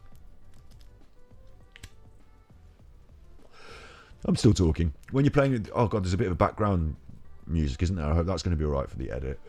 When you're playing with yourself, there's one thing. But when you're playing with the crew, it's not always like... people drop in and out. And sometimes we're playing with certain people... It's not like politics or anything like that. It's just that they might not want to just be, broadcast on the internet for everything they say. Some people don't mind being on stream. Some people do. So I generally just, as a politeness rule, don't stream everybody at random. I think we've streamed 1 or 2 games of our squad, but, only out of interest. We're not looking to become Fortnite streamers, are we? That's not the aim. But if you wanted to see it, then I could... if you wanted to see Fortnite gameplay, we could do it more. It happens. But yeah, this month... Oh, my cushion moved. This month... Sorry, this is for the edit, isn't it? This is for the edit. This month, I decided to do my dailies, to level up every day, and to get Rick. So every day at about 4 o'clock after I've walked the dog, I turn on Fortnite. It's gone off. I run it for about an hour and a half. If my crew come on and want to play a team sesh, we play a team sesh. If not, I just get my dailies done and I turn it off. I go up a level, sometimes 2, depending on the free XP that's available with the quests. And I worked it out that that's going to get me Prismatic Rick before the season ends. And lo and behold, it has. So that's what's happened. That's what I've done. I've put about... I'm not trying to say I'm hardcore. I'm not trying to say I'm a pro and I'm grinding the ladder or anything like that. But I've put about an hour at least into Fortnite every day to achieve this goal. And this is what I've learned. Learning with Scotty Hottie. Learning with Scotty Hottie. I can still see you, chat. Don't worry. I can still see you down there. It's just that I've got the old edit system. This is going to be for the edit. I'm going to use this screen for the edit, so you can't be on there unless you say something really amazing. So this is what I've learned. This is where it's all, this is what we've been trying to get to. An hour and 25. Viewers have come, they've gone. It doesn't matter if you've got viewers because edit for YouTube, isn't it? So, I win. Right, this is what I've learned. Let's try and go through the list of things I've learned. Let's see if we can get this done. I've learned it's better with friends. When you play with friends, you get all those random, did you see that moments? They can save your ass, and it feels great to save theirs from time to time too. They can help you while you learn. And I learned what I learned is that I became more knowledgeable about certain aspects of the game than my more learned teammates by grinding. So let's just dive into that a little bit. Let's just unpack that a little bit. It's definitely more fun to have, did you see that? Oh, I've got this gun. Oh, helping out a teammate. Over there, I'll shoot them down with you, helping them out. It's definitely more fun to play with mates. That's all good. That's all good. They can help you while you learn, right? That's the point I wanted to unpack. When I first started on this grind with a group of the crew during lockdown, the others were better than me. They knew more about the game. They knew more about the mechanics, which guns would do what, which guns you want to shoot from which range, where we should land, where the best chests were, all that business. They knew all about that. And we had a couple of players that were the more notable, clear, better players on the squad, and they would sort of carry the rest of the team in a way. We'd win more games with them when they were playing. They would shoot more people. They would heal us up if we died because they were still alive. That sort of thing. So that's a great thing while you're learning. If you're going to try and get into Fortnite and grind and achieve your skins or whatever, it's great to play with a team, especially someone slightly better on your crew, because it helps you learn. And then they teach things, they teach you techniques, they help you along, and it feels a lot easier than getting annihilated every time. Then I'm not saying I'm better than them. I'm not saying that. I have not become better than them by grinding Fortnite. But what I did become better at was knowing where the weapons were, knowing where the chests were, all that sort of stuff that they naturally knew better than me initially. As I started to play more than them every day, and they played less in the week, I would end up saying to them, oh, that's over here. Oh, we need to go there for that quest. And I found I became more knowledgeable about these sort of aspects. I don't want to say I'm more knowledgeable, I don't want to say I became more, because the other people that I play with know a lot of stuff too and teach me all the time and tell me, oh no, that's wrong, you want to be doing this or whatever. But I do know now that, just what I said, I became more knowledgeable on certain aspects during the grind. Fair to say. So it's better to play with friends. That's what I was saying. But it's also good to play on your own, because you can just get those quests done. You don't have to worry about whether the rest of your team are over here and over there and whatever. You don't have to have arguments with anyone about who killed who or whether that was your gun or my gun. Yeah, you don't have to have any of that, any squabbles. So sometimes it's good to play on your own too. Fair enough. This is what I learned, bullet points. I've just put them as little paragraphs, so we're going to just unpack them and do them. I learned it makes me cross. So while playing... I learned it makes me cross. So while playing as a team is fun, it can also make me cross. If we're not pushing for the same objectives, or we have to have a chat about play styles, sometimes it can annoy you. You can get frustrated when you get shot, or when you what am I trying to say? I don't have to explain that, do I? You know what it's like to play as a team and to sometimes get cross, or for someone else to get cross. You know what that's a bit like. Mark and Mark, thank you. I've written, when you get killed, you can feel frustrated, and my brother and sister squabbles can break out. Overall, though, we handle this as a squad quite well, I feel. We did have some chats about playstyles and what we should and shouldn't be doing, quite often, in fact, and it was good to talk about it and to discuss it and decide what we didn't feel was acceptable, so we didn't have as many arguments. That was good. Fortnite does make me cross in other ways, though. In other ways. Mostly by glitching. I should have recorded all my gameplay, really, because the amount of times that I glitched in and out of a spaceship, trying to get in and out of the spaceship, and ended up... Oh, whoa, kilobytes. We're back up to the green. That's weird, isn't it? I talked about glitching, and it started glitching. Look, my Fortnite game's saying I haven't got any kilobytes. My Fortnite game's saying it's disconnected at the top there. Weird. Oh, come off it. We're back up again, but if it keeps stalling and dropping and stalling, I'm going to have to just chuff this off. Start again. You know what it's like. Sometimes we have to turn it off and on again. Seems alright. Okay, so getting in and out of the spaceship, I was saying, sometimes that glitched, and it frustrated me because it's not fair to get killed while you're trying to do something that's supposed to work, and then it doesn't work, and you do... Maybe it's because I'm playing on the Nintendo Switch, but it... sometimes things pop in and out of existence. Sometimes they're not rendered very well. Looking through a sniper in the distance, not very well rendered. That's probably because I'm playing on the Nintendo Switch, but that was a bit frustrating as well. I've written down here... the other way that it's frustrating to play... The other thing that's really frustrating when you play Fortnite is getting killed in an unfair way. And that's getting shot in the back or being sandwiched between two teams. It's natural that it's going to happen from time to time. But what really frustrates me is players who deliberately play in this snide way. There's this... what's the word? There is a fashion for hiding in bushes. And often people will camp at objectives which you have to complete because of quests in order to pick off easy kills while people are trying to do other things. And I just think that's not very good sportsmanship. In fact, when I play and somebody doesn't have a gun, if I'm axing them as well, hey, it's kilobytes. If I'm axing them as well, we can have an axe fight, fine. But if I've got a gun and they don't, and they're running away, I don't feel like shooting them in the back. I actually feel more like letting them get a gun and then start shooting them. But I do, I get those easy kills as well. I get those easy kills. But that's the game, isn't it? That's the game, dropping in, not quite getting a gun, the RNG, random number generation. That can be frustrating as well.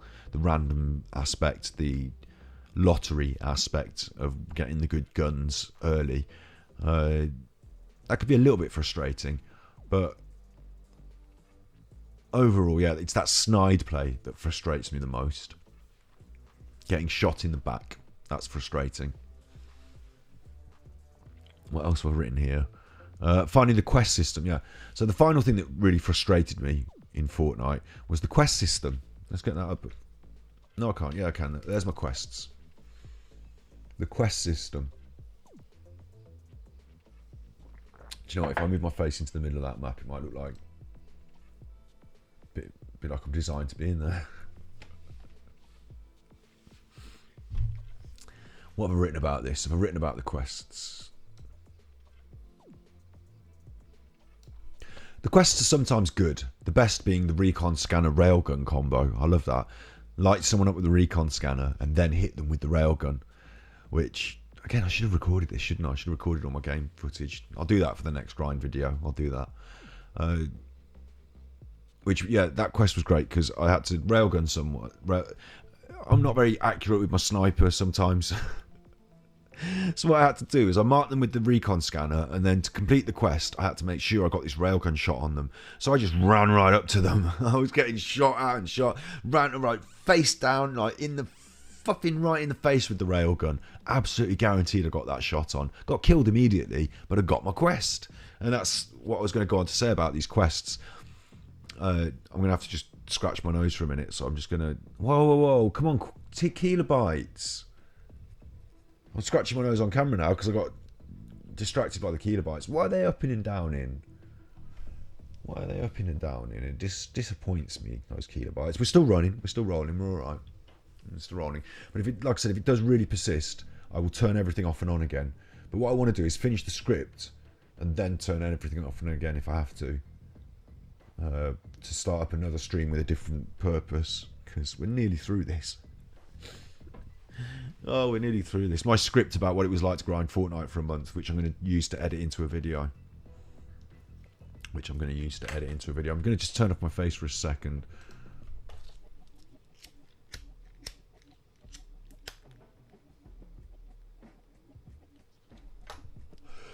I should have a face return soon sign, shouldn't I? Face returning soon.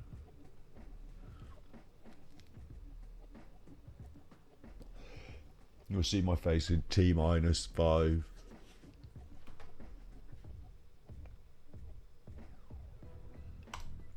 There's my face. My grumpy face now, because the kilobytes are still temperamental. We'll push on. We will push on. The quests, that's what I was going to talk about next, right? So the quests are sometimes good, but they're sometimes bad. And I mean bad. And it gets frustrating feeling like you're having to perform a suicide mission in order to complete these quests to get the necessary XP for the grind. But really, it goes against the game mechanics. That's what I mean by a bad quest. I'll explain more deeply. So the game mechanics of Fortnite are you fly in on the island, you get guns out of loot, and then you kill people, and you get better guns. If they've got better guns, they drop their stuff. So my principle, there's the building aspects in the mechanics. You build, fight with each other, get high up, shoot from higher up, try and destroy their buildings, you build and all that. But really, they're quite simple mechanics, aren't they? You get good guns, you use them to kill your opponent. So what you're trying to do is seek out your opponents, get better advantageous positions on them, use your strategies and skills to defeat them. Yeah? And then they throw in quests. Now, a lot of these quests you won't see on my list because I've done them all. And these blue ones are stuff that just happens over time. They're more general quests. Place top 10 300 times. That's not a grind every day. Oh, today I'm going to get that one. That just happens over time. Shake down numbers of opponents, explosive eliminations. You have to get hundreds of these things, so they're going to happen over time. But then they give you these specific ones. There's only a couple left on my list here. Deal damage with suppressed weapons. Again, it will happen over time. You can make it happen by doing it. But that's in my opinion a good quest, because you're going to get it over time anyway. But if you want to grind it, you can make it happen more. But what you're doing is part of the actual game. Getting a gun, dealing damage to your opponent. That's the core mechanic. So good that the quest is connected to that. It serves it well, doesn't it? It serves the gameplay well when you're rewarded for completing the core mechanic more or in a certain way. But glide through rings as Clark Kent, which I can't even bother. I don't want the backpack for that. I'm not even bothered. That's the sort of quest that it's not the worst of these stupid quests, but because it's involved dropping in and gliding through rings. But that's not anything to do with getting a good gun, finding your opponent, killing them. It's not core gameplay. In fact, if you were to do it as a separate piece, like if you flew in, got your gun, and then said, okay, now I'm going to go and glide through my rings, and you flew up in the air and glide through these rings, you're going to get yourself shot at and killed, because it's against the principle of the core gameplay, isn't it? It's against the principle of the core gameplay. It's doing something silly and different. So you can't focus some of these as well. Place flower pots, or pick up items, or interact with things. A good one was interact with the thing and take it to somewhere else on the map. It gave you like a little thing that, okay, now I've got to do this mission and kill people and watch my back.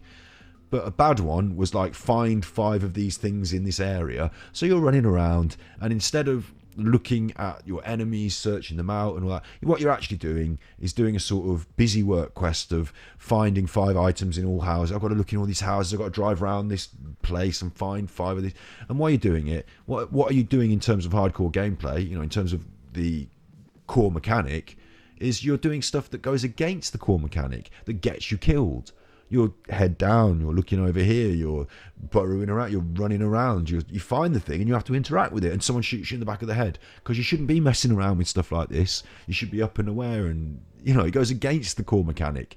So some of these quests get you killed, and the way I like to do them, the way I've managed to settle this in my head mentally for the grind, is to say, okay, this time I'm going to, for example, glide through rings as Clark Kent. So I'm going to land on those rings. I'm going to glide straight through. I'm going to get that quest done immediately. Sometimes for the grind, I was getting these quests done without even picking up a gun. Find 5 ghetto blasters or find a vase of flowers. Straight there, find the flowers, get that done. If someone shoots me in the back of the head, I don't have to worry because I've got the quest done. But if I drop in, I loot up, I get my guns, I'm doing the core mechanics, I kill a couple of people, then I go for the quest and I'm looking for it, and someone shoots me, it frustrates me so much, because I shouldn't be messing around looking for it, messing around. I should be playing the game. But your quest has forced me to do something against the core mechanic that got me killed. So that frustrates me. So I like to make sure I get it done. I can write off that game. This is a quest game. I'm going to do these 3 quests, and if I get killed, it doesn't matter after that, because I've got those 3 quests done. So what if my loadout's crap, or I'm in a part of the map that's a bad place to be? So what? I've done my quests. Next game I can go on a killing spree, but this one was just about the XP, and that's bad in terms of quests. Bad quests have changed the way I play the game to make me more vulnerable, to make me spoil my win-loss ratio, bring down my kill ratio, to make me more vulnerable, to have me play the game in a way that's not directed or directed towards, or at least complementary towards, the core mechanics. That's something different. They're the bad quests, but some of them have been good. Like, I've got to be fair and balanced. Some of them have been good, and to be fair, the amount of 50k XP for that one with a party assist meaning my friends can do it as well while we play as a crew. We all get our stats put together for that, so easier to do. 50k, that's like a whole level. That's 3 battle pass stars. They just throw in those stars out. Sometimes I feel like I got the grind, I got the battle pass, I got the prismatic Rick, not by being good or consistent, not by getting better at Fortnite, getting more kills, more wins, but actually by doing loads of stupid ninny stuff. Whoa, Kilobytes made me stop. Come back, Kilobytes. I need this for the edit.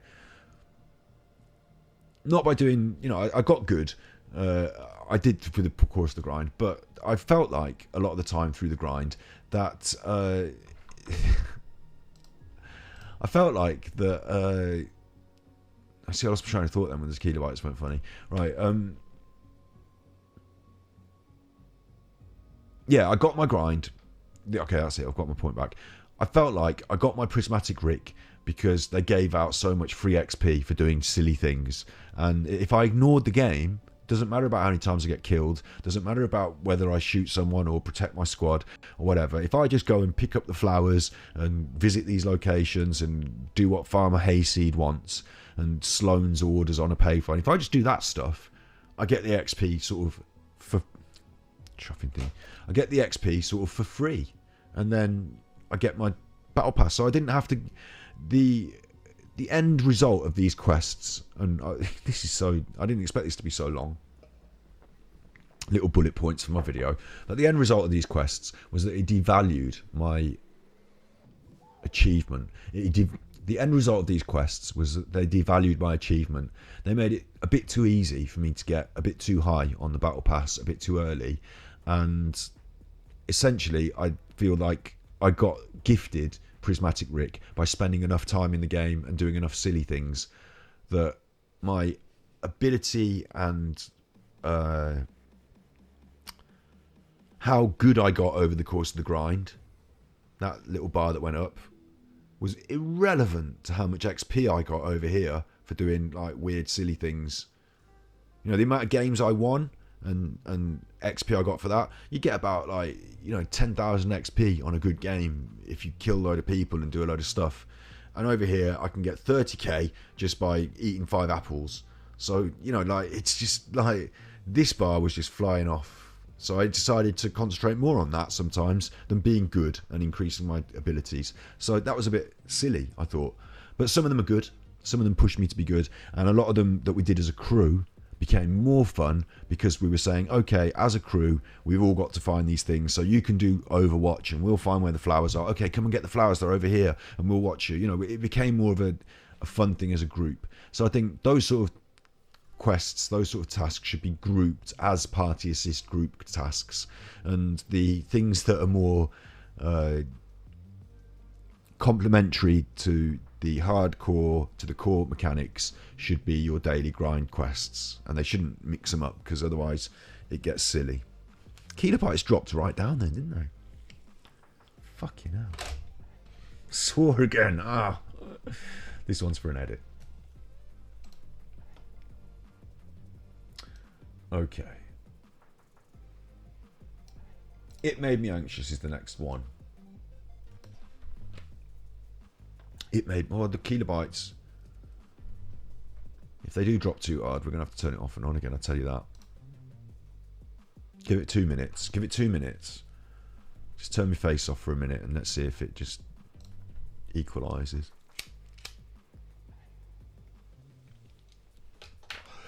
And I'll tell you about the anxiety that I felt playing Fortnite. Oh, it went red again.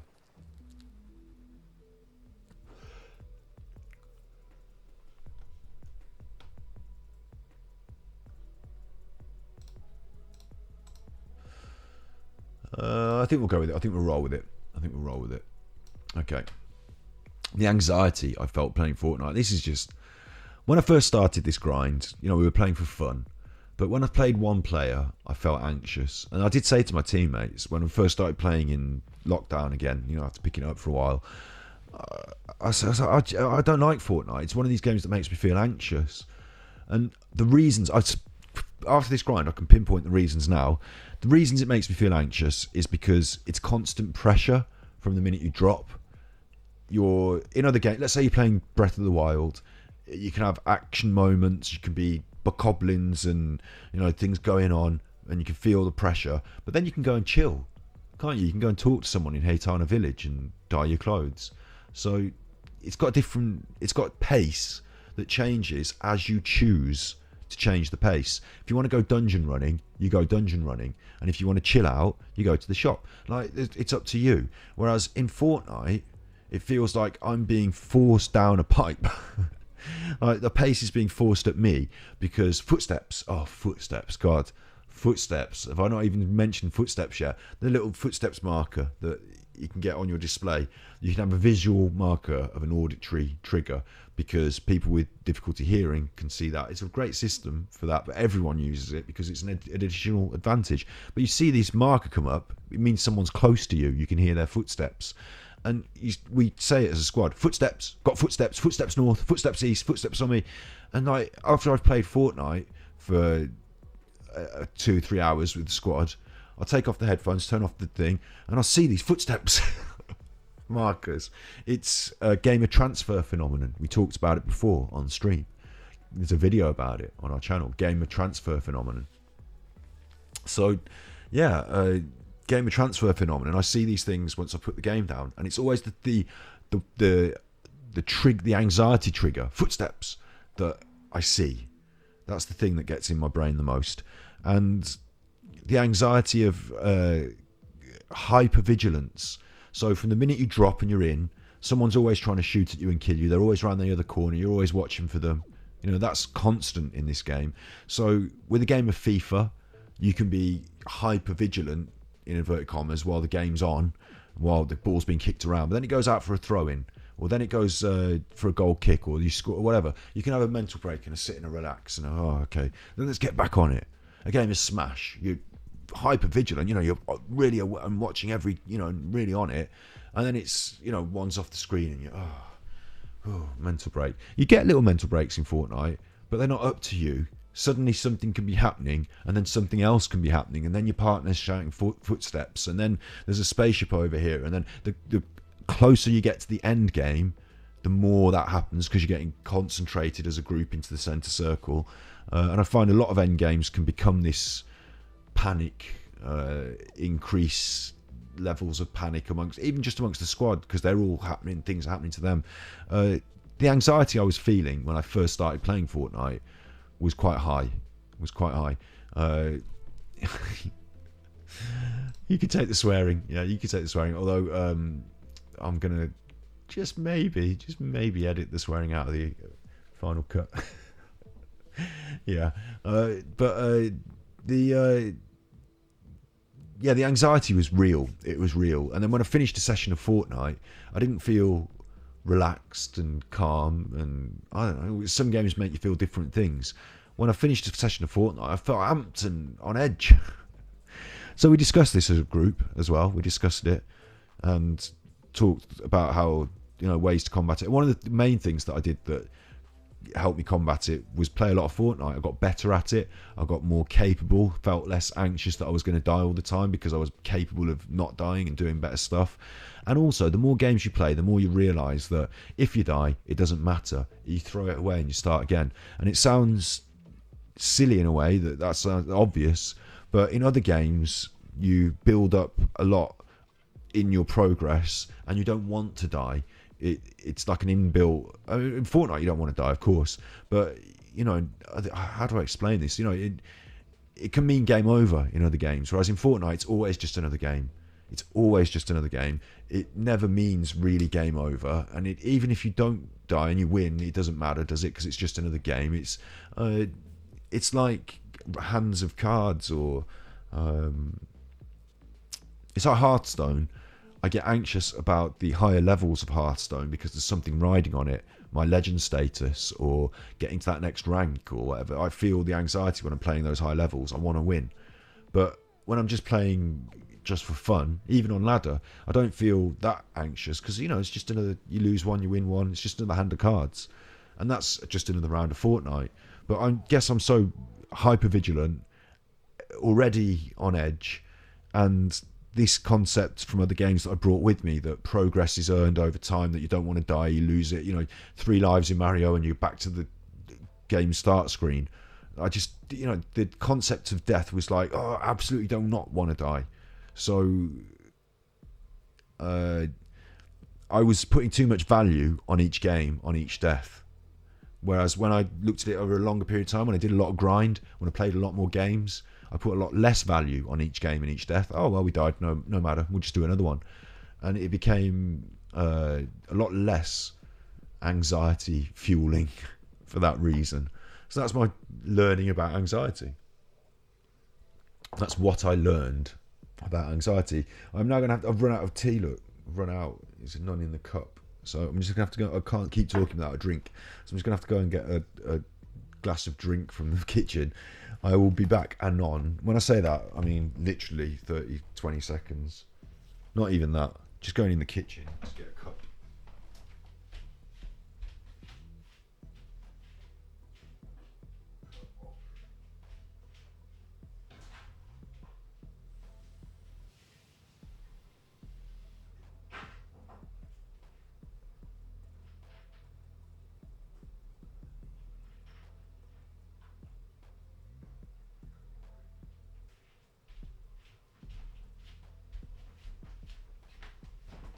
Cup of drink achieved.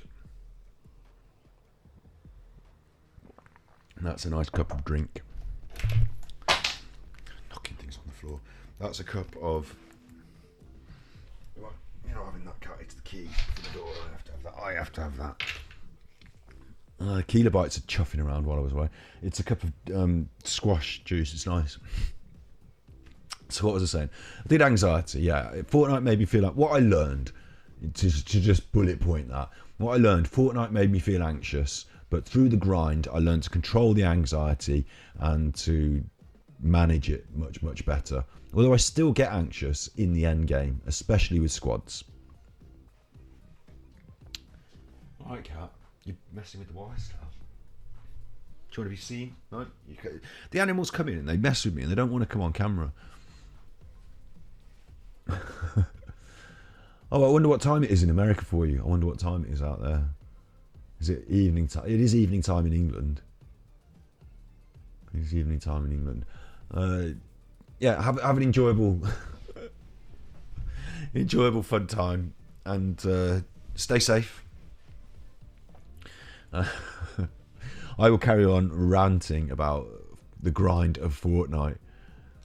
I'll carry on doing that.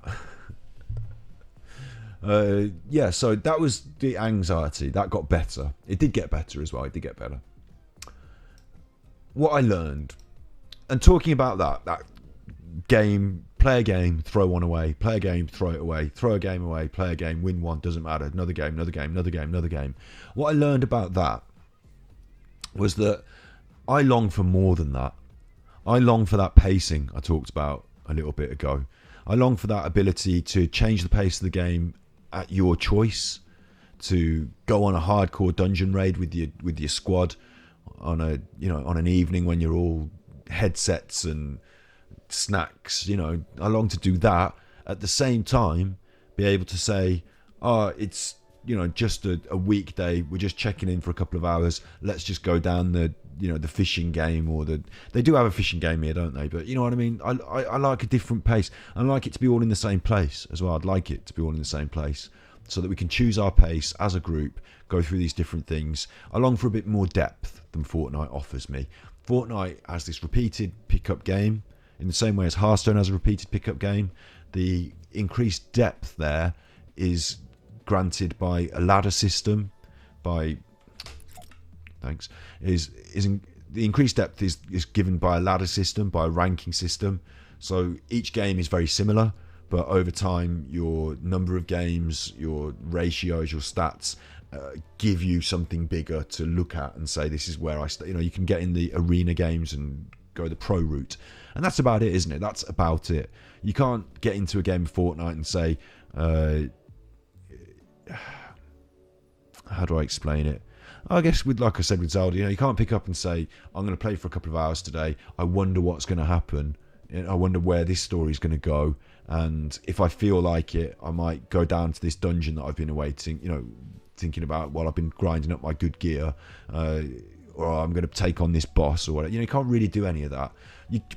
They're trying to, I'll be fair to them, they've done a little bit. There is a boss in what in MMO terms you would call a world boss, I think they call it, isn't it? Where there's a boss in the game that you can go and kill for a good gun in Fortnite. There's a few characters like that in the game. Little interesting things on the map, but really they're repeatingly the same every time you drop in, aren't they? So I don't know. Yeah, I long for a bit more depth. That's something I learned. I wanted more depth. But to be honest, the game does a good job of feeling fresh with constant changes and tinkering, which is what I said the Epic people probably do, because they've already earned bajillion pounds, and the game wasn't even... The game was done by other people to start with, wasn't it?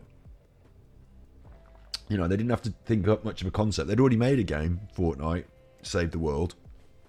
And then they saw this Battle Royale thing being popular, and they're like, right, just put a Battle Royale on ours, and that's it.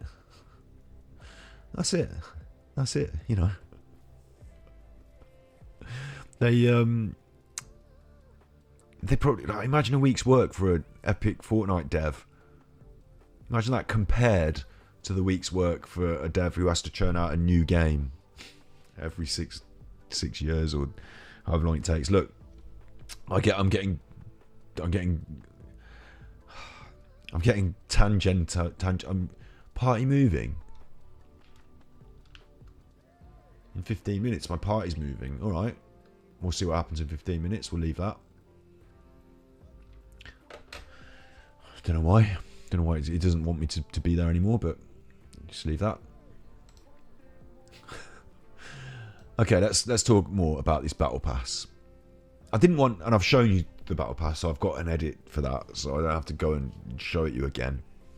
You know what's on it. There's loads of stuff, but I didn't want most of the things that were on the battle pass, and I actually want to delete them. I could go into my inventory and show you that if I wasn't on this silly island. I've got too much clutter in my inventory now. Inventory. I've got too much clutter. I don't want all the things they give you. I don't want all the emotes. Don't want all the costumes. Don't want all the skins. Don't want all the different pickaxes. So now when I go and choose through the ones I do want to choose from, I've got all these other stuff that I don't want in the way. It's just clutter. I wish there was a way you could delete it. I don't think you can delete your things that you've earned. But I had to sort of claim them, even though I didn't want to claim them, in order to get to Rick. So that was something I learned, that I don't want the things they give me. I thought I could just get the stars and buy Rick. And I told you earlier how the stars work, didn't I? The stars, what I learned was you actually had to unlock the page by spending stars. So all the stars I earned, I had to spend on crap I didn't want just to have the privilege of buying Rick with the stars that I earned. And as I said earlier, the stars system is just to make you feel like you've got something that you're wasting if you don't buy the battle pass, because they give you the stars and you say, oh, I could use these stars to spend on rewards in game. No, you can't, not unless you open up the battle pass with money, or previously earned V-Bucks, whatever. You open the battle pass, then you can spend your stars. So if you don't open a battle pass, you're like, I'm just accruing stars. It's going to waste. It makes you feel there's something going to waste. Whereas before, you just got XP and you just didn't get the stuff that wasn't available to you. So there you go. Now you're like, I could so easily have that stuff if I just, I've already got the stars. I'm going to waste them. That's the way they did that. Then I got the Rick skin. So what I learned after the grind just to get the Rick skin was that the Rick skin got me killed. While all skins have got the same skeletal hitbox, Rick, being a bright outlined figure with a big head, just made him a bullet magnet. I prefer to play with a kind of baffle or camouflage, and then I've written baffle is, so... Alright, cannot do that now. Can I do this? I'm going to have to run around a little bit now and take you to this. There's supposed to be a place where you can change your costume. It's a little phone box. There's one over here. There we go. So now I can show you some of these things I was talking about. This is my inventory. These are my skins. Now I don't have that many, do I? I'm thankful that I don't have that many. I don't want a big list that I have to mess around scrolling down. I don't want Clark Kent. I don't want that. I'm never going to play as Clark Kent. I don't like the look of it. I don't like what it stands for. I don't like the marketing that surrounds it. I'm not interested in Clark Kent. But I've got it in my inventory because it's forced on me. So that's there forever. That's Calamity. Look, there's DJ Yonder. I got a couple that I wanted to earn and a couple that I didn't. That's what I've got. Baffle, that's what I was talking about, baffle. Let's make my head their head. Let's do that, because it's a little more fun for you, isn't it? It's a little more fun for me. There we go, is that about right? Hi, you're with Scott. This is a lowdown of the different Fortnite things that I've won. I'm just doing an introduction there. Hi. So, what was it? I can't click on that because it's not my clicker mouse. That's my mouse. These are the skins. We're looking at them. We're talking about it. What baffle is. It's not, Zig probably the most baffle. DJ Yonder's got a bit of baffle.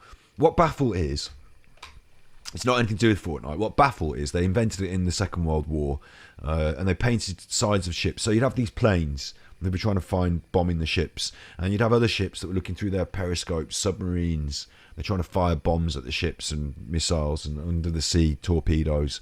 And so the system, this is like way before your GPS and all that. So they'd literally be looking through the thing, like the telescopes and periscopes and from the air and stuff. And they'd be like, that looks like a ship. That looks like a ship over there. How far away is it? I reckon it's about this far away. And it's hard to tell on the sea. It's hard to tell, but I reckon it's about this far away. Okay, fire torpedoes, aim torpedoes, fire torpedoes. Baffle, what they did was they painted ships with weird stuff, like patterns, like zigzaggy lines or black and white patterns. Not just camouflage, but funny patterns. And then when you're looking through your telescope, you're like, what is that? It looks like instead of having the outline of a ship that you can clearly see on the horizon, it's got all funny shapes because of the painting, some white, some really dark. So you can see the dark bits. It looks like a collection of rocks or some structure. It doesn't look like a ship anymore. It's been painted funny. Yeah, you can get the concept.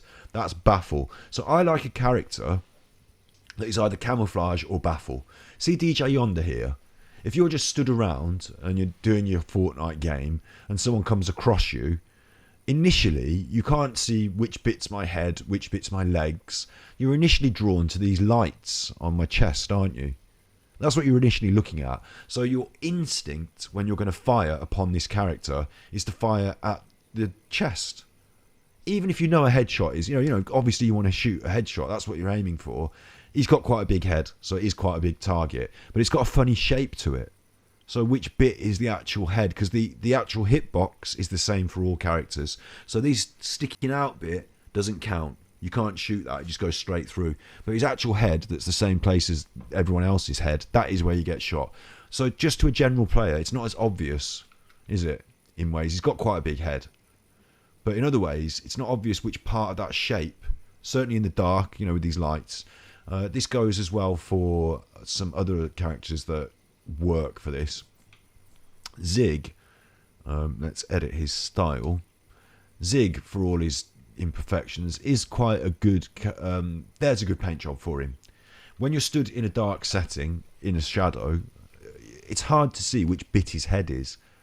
Easy to see which bit his legs are, harder to see which bit his head is. It's not an obvious skeletal shape that you're used to seeing in the game, is it? It's a bit more wide, isn't it, those shoulders? So it doesn't scream, this is my head, shoot me in the head, does it? In fact, if you're just, you know, quickly, subconsciously trying to target on that, you're looking more to his midriff, to his groinal area. That's Zig. He's got some of the styles and colours that make him less baffled or more baffled depending on where you are and what you're doing. Camouflage is relative to where you are, isn't it? But see, that one is different, isn't it? That is all top half. If you're wearing that, people are shooting at the top. They're not shooting at your legs, they're shooting at your top half. If you're wearing that, suddenly they're looking down at your legs. So I like a character that's good for that. In fact, Zenith is my character that I play as. I play as Zenith.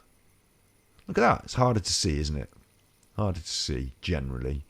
Just generally. It's not, obviously, if you're on the mountains, the white against the black, it's obviously different, isn't it? Rick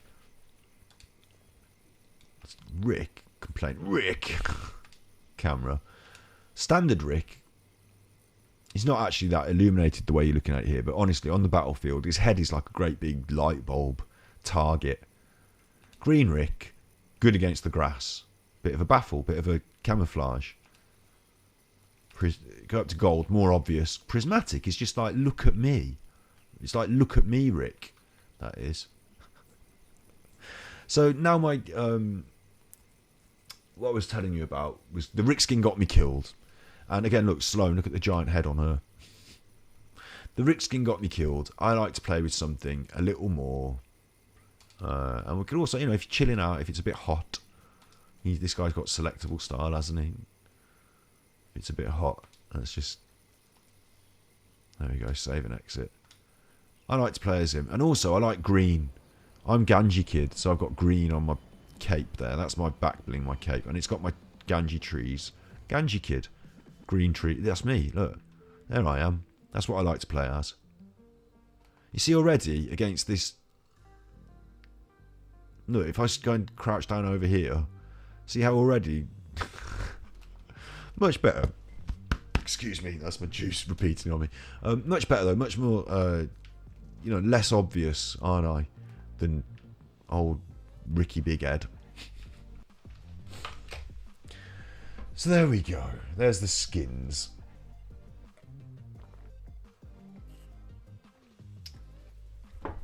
That was... I learned the Rick skin got me killed.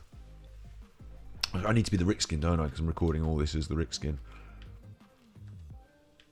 Oh, we're back over there now. They put the little cheerful music popped up again. This is something they need to get a handle on. If they want you to visit this island regularly and have fun here, they need to constantly be putting stuff here. Like lots more stuff. The money they've got, I'm surprised they let this go to just like, look at it, it's abandoned. Nothing's happening.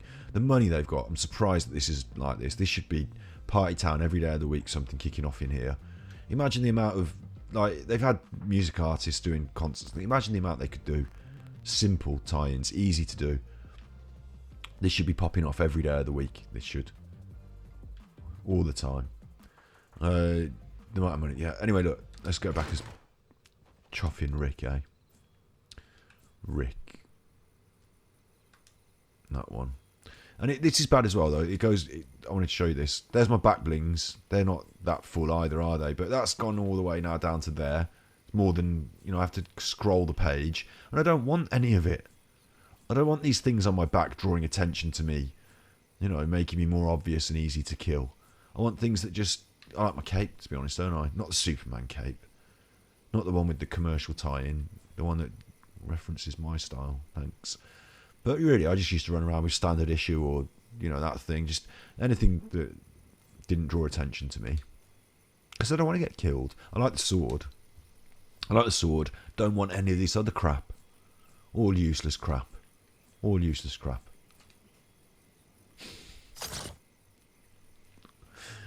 There we go. Grumpy. Party moving. I don't know what that means. But I've been here for a long time, so maybe it's going to kick me out. And I'm using that screen so that I can edit my footage from the game into that screen, aren't I? So let's just get back over here. Grumpy Rick. He looks sad, doesn't he, Rick? So then I learned about that battle pass. About the battle pass. Can we get that up? No. Then I learned that there were bonus pages. I've talked about this at the start. A green, a silver, a golden, and prismatic Rick. So I felt I needed to get them. The cost to buy the gold versions of the skins was 4 more levels. This final push was even more grindy than the grind. Then I learned... I've only got 2 minutes. I don't know what will happen when the party moves, but this is a big one. This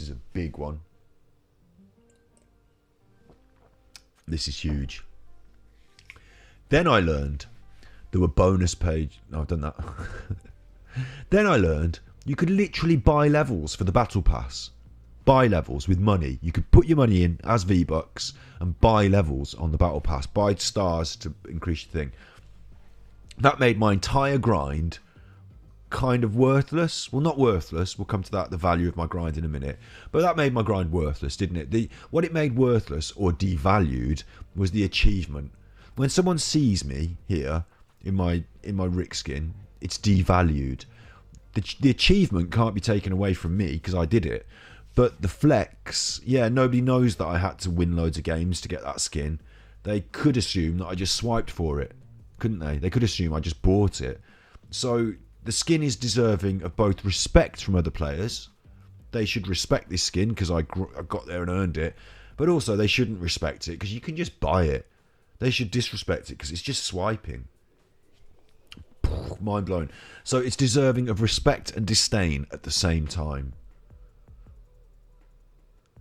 It's weird, isn't it? It's weird. I'm still not going to use it because it's a bullet magnet, a target on it, bright, orange colours. Look at me, ooh, come and shoot me. I've got a great big shiny head. Still not going to use the skin for that reason. But I ground it. Is that what you say? I ground it. I grinded it. I got all the way there, did the grind, and I got there. Let's see what happens when my party moves. I'm just going to turn off my face for a second while we find out what happens when the party moves. What on earth is going to happen? 5, 4.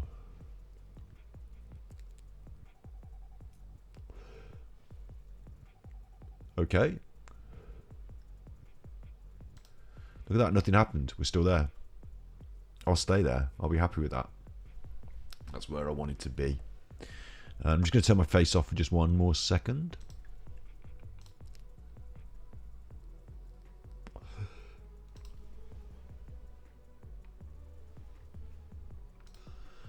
Okay.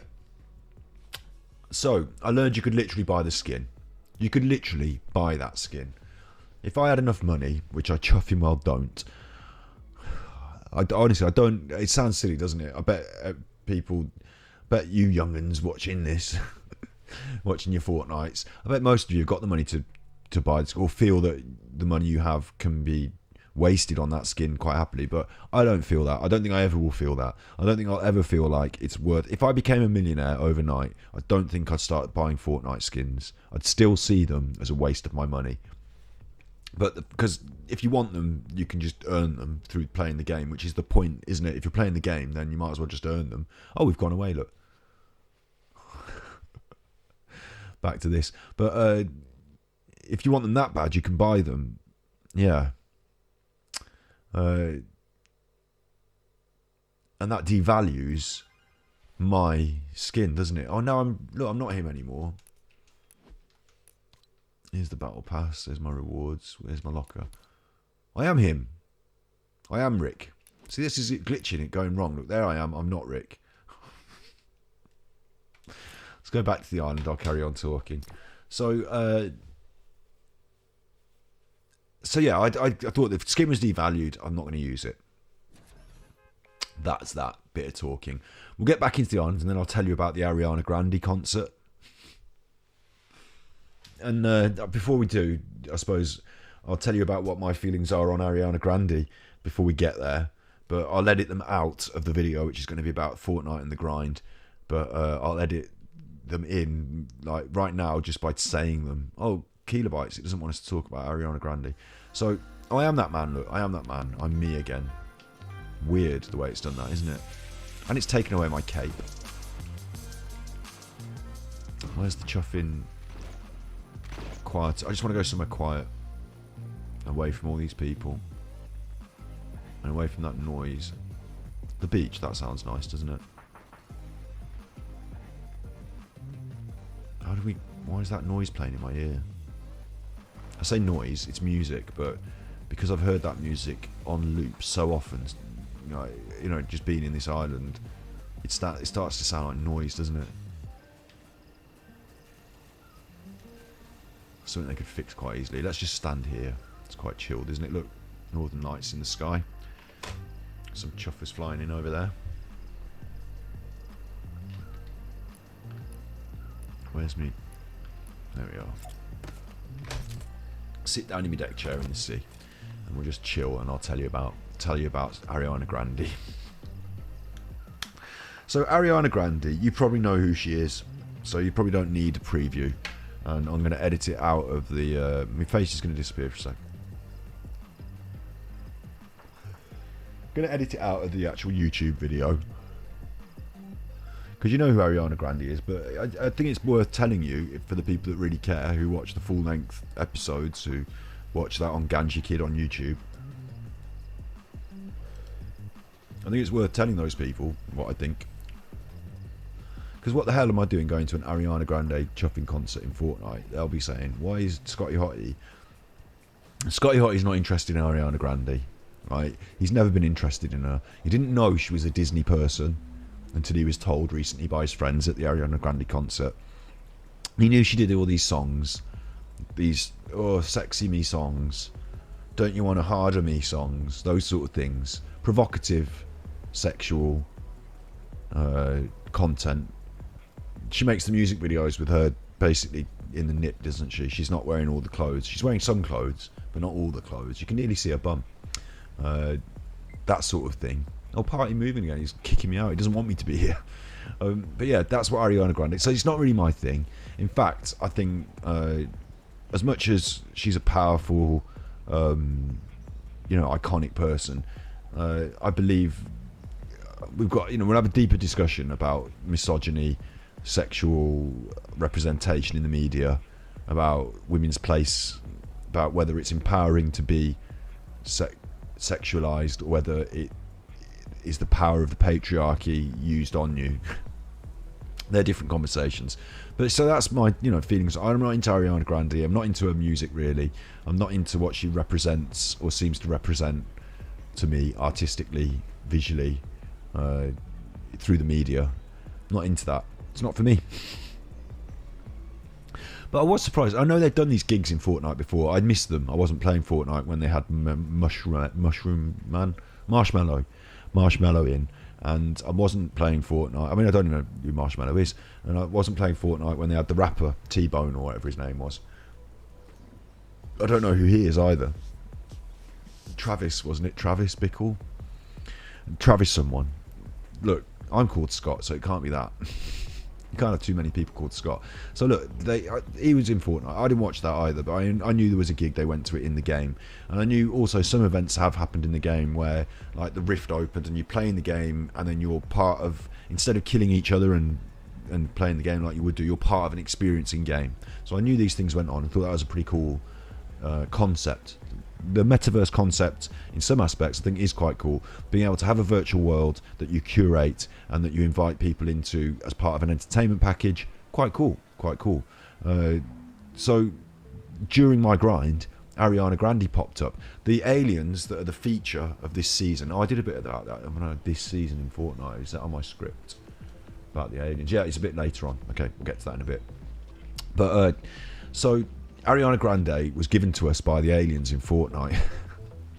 She was like birthed by this weird alien technology, and there were different forms of her. And then I was like, this is weird, isn't it? She's got her own avatar in the game, and then all of a sudden you could buy her in the shop. So I thought, oh gosh, here it goes. This is what it's all about, isn't it? It's all about these extra knock-on cost purchase things by Ariana Grande. And we did have a conversation in our squad. You know, it's a bit weird because the Fortnite demographic, mainly probably boys, not being patriarchal or sexist. I think girls play as much games as boys do, but it seems to be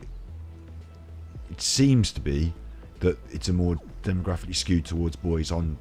Why are they not picking someone that's, why Ariana Grande, who's got a much more female teenage fan base, why in Fortnite? And it turned out it was a crossover thing where they actually made a video for their Fortnite website with a teenage girl saying, hi, if you're a teenage girl like me and you like Ariana Grande like me and you've never played Fortnite like me and you want to get into it just to watch Ariana Grande in the concert and maybe buy the skin and maybe buy the thing, because you're a super fan, aren't you? And super fans get everything.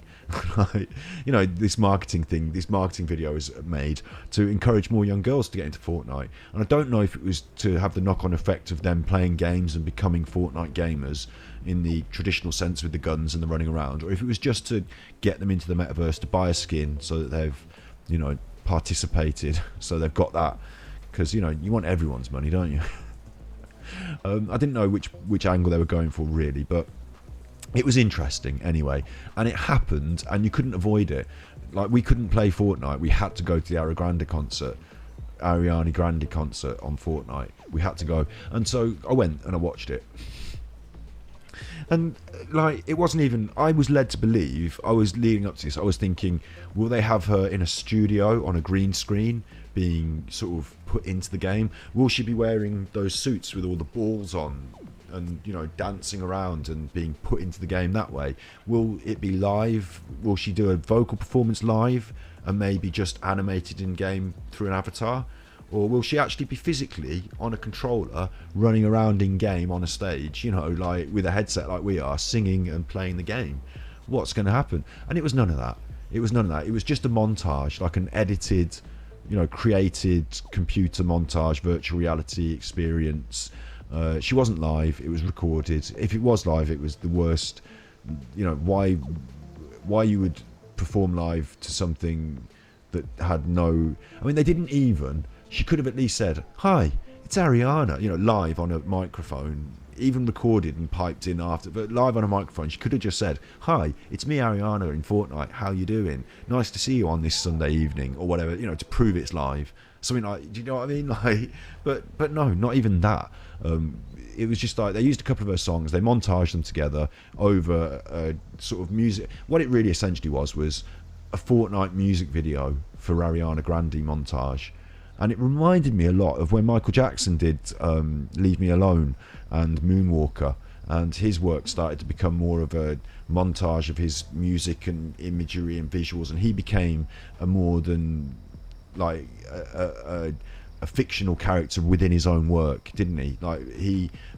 Michael Jackson became, in Moonwalker, he became a flying robot for chuffing's sake, but he became a fictional character within his own work and presented as an avatar. As part of Moonwalker, he was animated in plasticine, and part of Moonwalker, he was this animatronic robot or CGI robot. So it reminded me of that era of Michael Jackson where they floated his statue down the Thames. Because now she's got an avatar in Fortnite, and this is something else that was mad about it. You could buy this skin. You could buy this Ariana Grande skin. So now you've got people running around dressed as Ariana Grande in Fortnite, the Ariana Grandes, and they get killed. They get targeted by. If I see an Ariana Grande, they're going down, right? So, but what was really interesting to me was when you looked at her skin, which I can't show you now, but I will edit for the edit. I will get a thing of her skin, and you'll see it. She stood like, I don't know, can you see me on camera? She stood like this. Her shoulders are like 5 inches behind her head. No one stands like that. None of the other characters in Fortnite stand like that. The skeletal, she's cocking her hips out. She's pulling the sexy pose. She's got a little short skirt on. I've checked. You can't see her knickers. But, you know, they've gone to every extreme to pose her in a sort of, not even Barbie gets bent around like the Ariana Grande skin, right? And they posed her in this, like, it's pushed all her chest out, its arms are right back. It's, oh, hello, Nigel. I will say, I wouldn't want to go to Naragon. It's a good job that's not the full edit. I've not put in the chat on the full edit because it won't work for the edit, because this is a generic Fortnite video that I'm going to edit out of this. It's called What I Did on My Fortnite Holidays, or What It's Like to Grind Fortnite Skin, or whatever. Because I did a month of grinding up the Rick skin, and that's what I'm talking about. But yeah, they end with a bang, don't they? I'm not making bad jokes about that. It was terrible. It was terrible. It did make me wonder, that did, actually. Just on a side note, because me and Nigel were having a little joke about terrorism. But it did make me wonder, because they did a terror bomb at the Ariana Grande concert in the UK, in Manchester. It did make me wonder why on earth they targeted that. You know, it's one of these, again, we've got this background music that I'm going to have to turn down from Fortnite for some reason. Someone's having a dance somewhere. It's one of these things, again. If you're a terrorist and you're part of a terrorist group and you want to do some damage, then surely the people you want to go after, the military personnel, the high rank. This is not like a Scotty Hottie handbook on how to do terror. This is just what I can't understand about it. Is, wouldn't it be more advantageous to sort of blow up like even minor ministers in the Tory party, you know, or go after, you know, figures like that have actually contributed to the things that you don't like. You know, Ariana Grande, I understand culturally it represents something you find abhorrent, I guess. You know, I understand that, because I also find it quite culturally abhorrent. Maybe not in the same way or to the same extremes, but, you know, I guess, you know, it's not up everyone's street. I'm only sort of joking. You know, I can tolerate Ariana Grande. You know, tolerated Britney Spears and Madonna and all those, and in fact now I quite like some of those, you know, figures, don't I?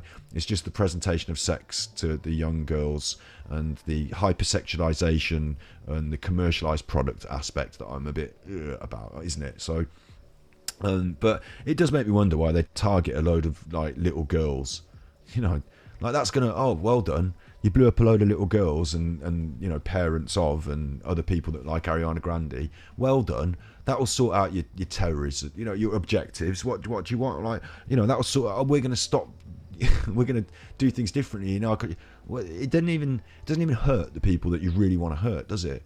You know, the average person that goes to the Ariana Grande concert in Manchester is probably a normal person with a normal family. You know, they're not, oh, there goes my camera battery. Right, I'm sorting out the battery. Prepared for that. Knew I was going to be on the long one today. Sorting out the battery. Be prepared. Got the other battery. Nothing's going to fall over. Nothing's going to break. Just going to pop the old battery out. Pop the new battery in. Nothing's going to fall over. Nothing's going to break. Just going to do that. And hopefully, while it just appears magically back on, hopefully it just appears magically back on. Hopefully it appears magically back on. Shall I switch it off and on again? It's going to appear magically back on. Right, off, on. That's off and on again. Let's see if it appears magically back on now. Will I have to refresh it?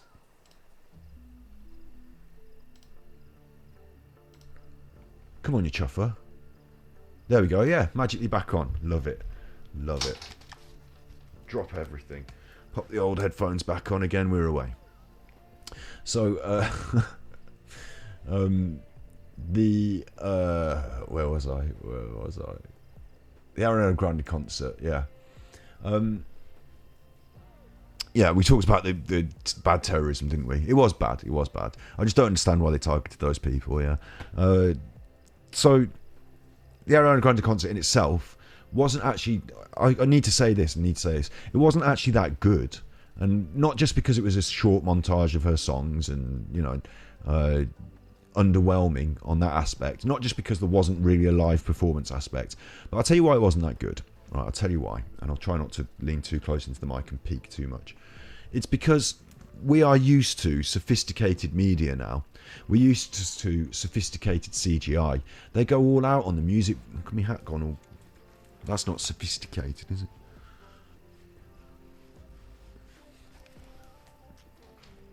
That's better.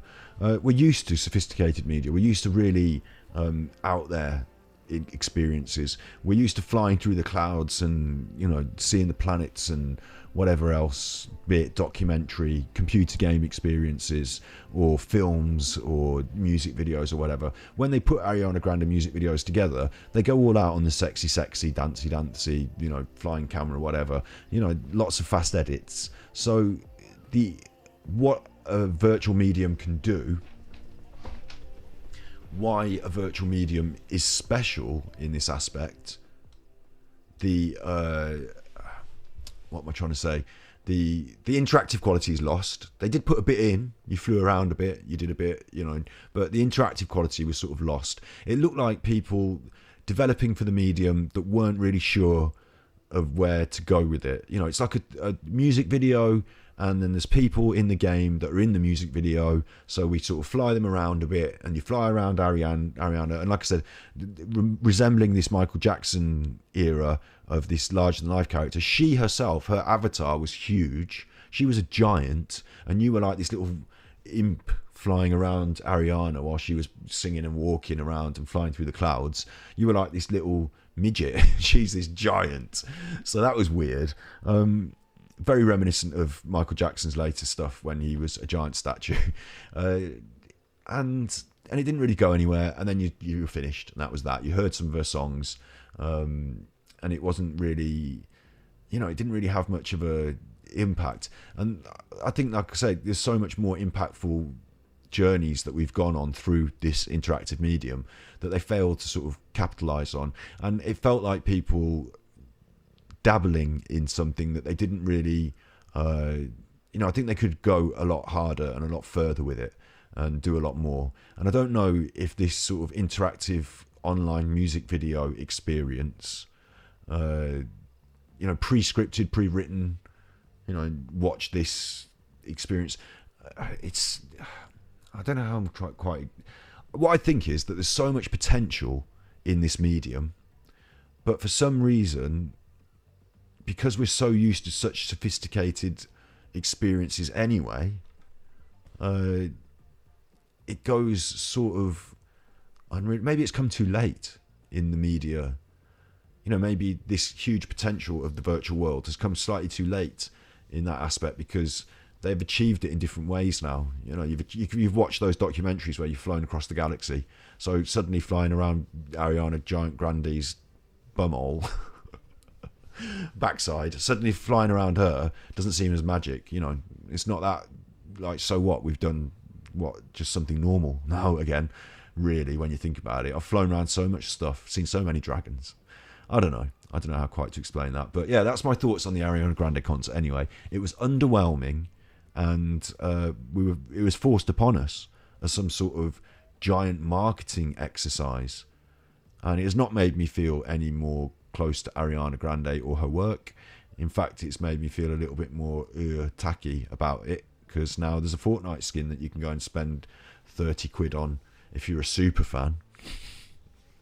If you're a super fan, you can log on to Fortnite once and never again. Throw some money at Epic for no reason and sign up to the metaverse. I don't know. Yeah.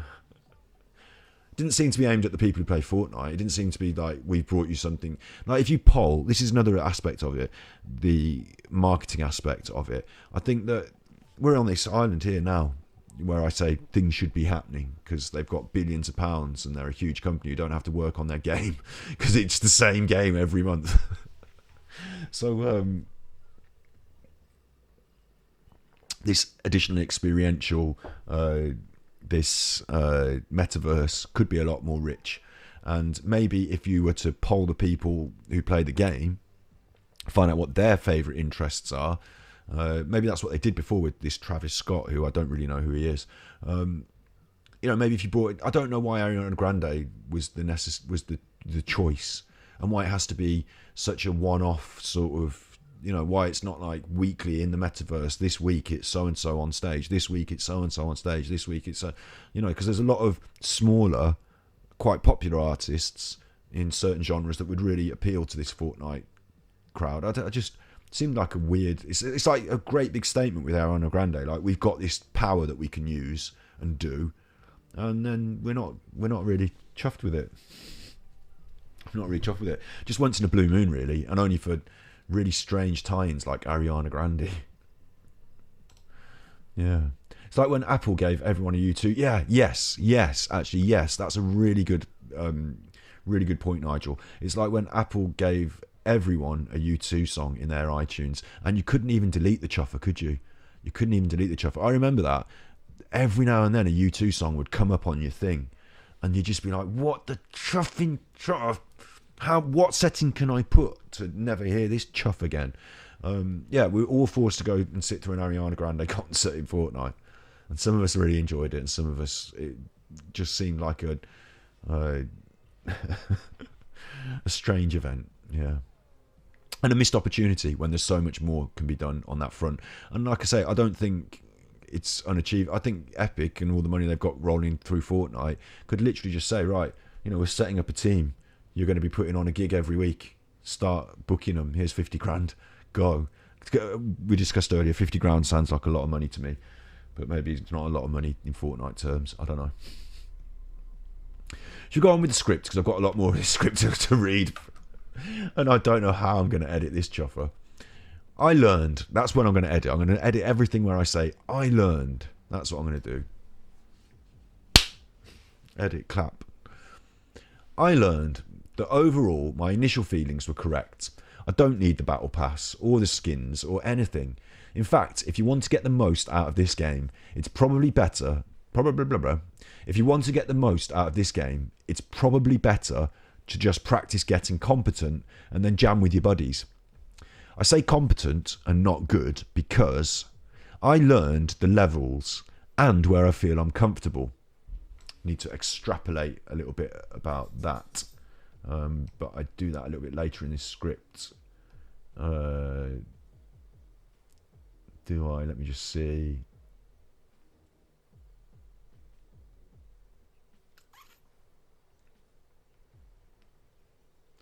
Yeah, I can see the level above me as beyond me, and I'll explain a little bit. I play on a Nintendo Switch. I'm not on a PC. I'm never going to have a mouse and keyboard, so there is a little bit of a limit there. I know some people... I say never going to have a mouse and a keyboard. I will. We're working on this stream to build up the money to get a computer that can do those sort of things.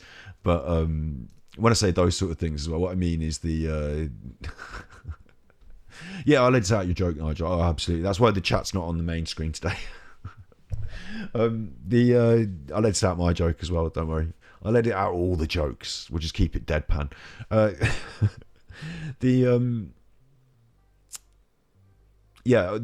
just the mouse and PC. I'm going to get a computer that can do Steam and play all the games and all that. Yeah, future plans, absolutely. Right now, I'm on a controller on a Switch. And to be really good at Fortnite...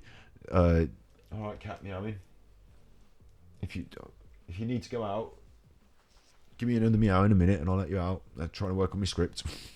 The window's open, so you've always got that. So it's not just the mechanics of playing on a mouse, because I know there are some quite good players that play on a controller. Maybe not one of these. Oh, I stood up. Maybe not one of these, but there are some quite good players who play on a controller. But I play on a controller, and I see it as a limitation.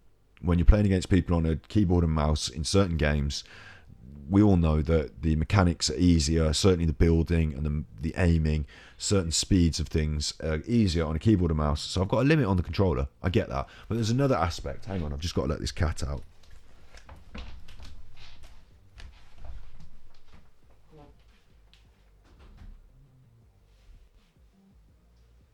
Keys to let you out, don't we? I'll put the key over here. Got the key.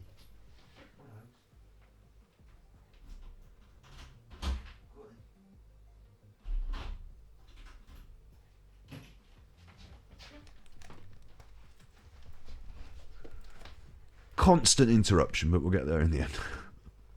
So, the other thing that I wanted to say about this was that the levels are not just based on the mechanics and how good I can get. I can grind and get really good on a controller, but there's another aspect of this game, Fortnite specifically, that is a bit beyond me, and that's the building. So I've taught myself to build. I've mapped onto these controllers. I've mapped so that this is build this one. I can do it a lot quicker. I can do certain structures. I can get into the game and use that mechanic, yes. But I've come from a long generation, just me. No generational thing here. My dad, his dad's dad, and my dad's dad did not play Fortnite. But you and I, we know that playing games, we're more used to a shooter. We're not used to the building bit.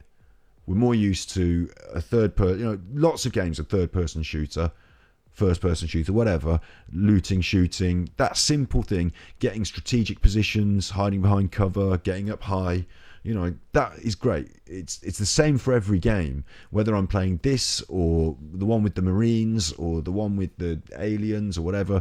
I'm strategically with my squad, getting strategic positions, using guns, whether they be ranged or short range, to their strategic advantage. Great. I can just jump straight in with Fortnite. Everyone can. Everyone who's played video games when they're growing up, that's played like Gears of War, or that's played Halo, or that's played, name a game like, where you're shooting, you can translate those skills straight into Fortnite. Even if it's Call of Duty first person and this is third person, doesn't matter, you'll get it quick, fine.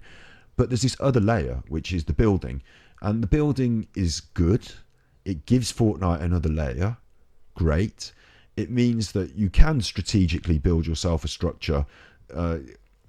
Initially, the building was in the game because it was a one-player game, or a PvE, player versus environment, not PvP, player versus player, battle royale. It wasn't that. It was you and your friends build a big fort, and waves of enemies come at you, and you defend them, or you go on this mission. I haven't played the one-player game, but initially it was more that. So the meta, what's the best practice, what's the best way to win the game, what's the best thing you should be doing, wasn't necessarily to build one big little tower up right up high in the sky. It wasn't necessarily that. It was about building forts. You gave them this mechanic about building so that you could build these structures and defend them, and that's fun. You can build your fort however you want. Yeah, when you're playing this game, you can do that. You can get on a hill and build a big fort any way you want, all these walls and whatever. But that's not, as I was talking about before, the meta. It's not the most effective technique. The meta is not an abbreviation. Meta is like Greek, isn't it? Meta and macro. Looking at it from the wide perspective, overview. What's the best strategy in this game when you're in a fight is to build these structures in certain ways, and it turns out that the meta is build yourself a tower of 1x1s, they call it, a very tight box, get up high, you shoot down, you use your building to move across places. It's not that you will build yourself a nice big castle with turrets and have fun, putting a stairs in here and a stairs in there, and do you want an archway and a door. It's not about that. It's just about instantly providing yourself with these strategic advantages if you can build to a competent level, even to the point where they're having fights and they're building and fighting at the same time, switching between the mechanics of running and shooting to building and moving, I find a little bit difficult, because I'm not used to doing that. I'm not used to switching between the two. Not used to having to worry about the building, used to having the environment be built for me and me having to navigate it. So instantly you've got players like me that have come to Fortnite. This is years ago now when it first started. You've got players like most of us that have come to Fortnite without the building built into our mechanical expertise, but with the shooting. So we lean on the side of the shooting, the movement, the strategic places, and we don't practice the building as much. When you're young and Fortnite is the first game you've ever played, or if you've come to this from Minecraft or something, or there are other ways to come into Fortnite from an even playing field where the building is learned at the same time as the shooting, maybe. And then you're quite strong, because both elements of the game, the important element of the building and the rest of it, are strong for you. But for a lot of us who are not instinctive builders, who are instinctive shooter players anyway, it's natural not to lean on the building because you're so used to not doing it. So I found learning the building more difficult. I found that I'm still not at a certain level. I still can't do that 1x1 box straight up. I can do some building, but I can't do exactly quickly what I need to compete on this next level up with the people. The build fighting, where someone's building a wall so that you can't... the principle is you hold the wall. If it's my wall, I can edit it, I can change it, and I can shoot you. But if it's your wall, I can't. I have to break through that. So it's about who gets which wall. It's very fast-paced. It's hard to... And this spoils the esport, in my opinion, in a way, because the simple aspects, the shooting, the tactics, the territory, all that, they make for a very easy to understand esport. You can see who's shooting who's doing what. But when it starts being complicated building and you can't even see the characters because they're in this maze and they're building the maze and changing it and they're running, it becomes a very different thing that, in my opinion, isn't as easy to watch and understand, therefore not as fun to watch. Maybe other people prefer that, so that's up to them. But for me, what I learned in terms of these levels that I'm talking about is it's not just about the controller and the keyboard and mouse. It's about whether I'm prepared to learn to build really effectively, to make it second nature, muscle memory, to switch between the two, to use one to my advantage at the same time as switching into the gun, because I know that I've built the ramp perfectly with the thing here and I'm going to switch the gun and they're going to... Unless I can get control over that building to that high level, which will take... I don't know how much learning and grinding, because let's face it, it took a lifetime of learning and grinding all sorts of games to get good in a general sense, didn't it? To be able to just step right into Fortnite and, start shooting people. I'm not that clumsy at it because I already know. So am I going to have to go through... I haven't got another lifetime to do it. I feel like people are out there learning this from their first game up. I know people even. I know young people to whom Fortnite was... the game they grew up on, in the same way as I grew up on, like, Mario. Sorry, telephone getting wrong there. That's just gonna have to go on silent for a bit. Yeah, I know people who grew up on Fortnite in the same way as I grew up on Mario, so they've got this certain advantage that I'm not going to have and I'm not going to gain, or I could choose to gain, but it would be a lot of hard work for me, a lot more grind. And I'm not really prepared to put that in. I'm not really that into Fortnite, that devoted to it, that interested in being higher ranked, not that interested in being higher competitive. There's a level to which I get killed. Look, party moving again. I'll finish this statement while we get our death counted down. I'm not that interested in becoming that good. Like, there's a level where in a game where, like, someone will kill you in PvP and you'll say, oh, they got me with the shotgun, or they got me with this. I can fix that. I can get a bit better and I can win that one next time. I'll do this thing differently. I'll do this better. I'll practice more with my aim. I'll remember to build, or whatever, whatever it is. But with Fortnite, I'm saying to myself, in order to step up this next level, I have to learn to build like a pro. That's the bottom line. I have to learn to build like a pro. And I'm not prepared to do that. I'm not prepared to put the time in to learn to do it for the achievement that I get, which is being comparable to people who are not necessarily... when I say pro, I mean like a pro. I know young people who build like pros right now who are not pros, but it would... See what I'm saying? I put myself on a level of the average 14-year-old Fortnite player. Probably. And so it's not in that higher level, is it? It's not even... It doesn't make me ninja if I can build better, but what it does do is it puts me through a lot of learning and practice gaining muscle memory. So I'm not, for me, the balance, for other people, obviously there is a payoff for that. I can see why someone would want to be a pro Fortnite player and why they would put in, why have I changed skin again?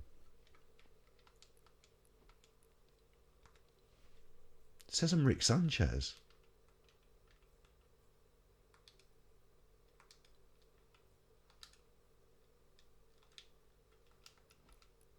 No, it says I'm not Rick. You see what I mean? Sometimes it just glitches. Let's go back to the island. So that was my little bit about levels. I'm going to just quickly top up my drink while we go back to the island, and I'll be back.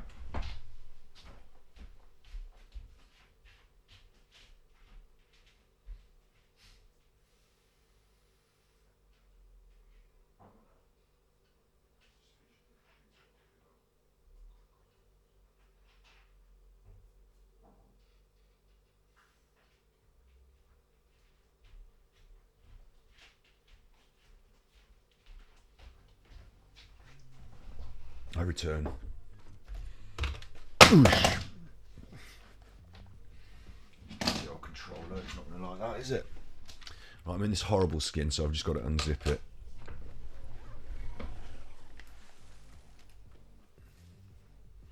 Don't know why it won't let me be the skin that I chose. I mean, that's annoying, isn't it? Because you pay for those skins theoretically. You win them, but you pay for them, don't you? And now I have to be one that I didn't want to be. But there you go. We'll just go and chill down here by this river.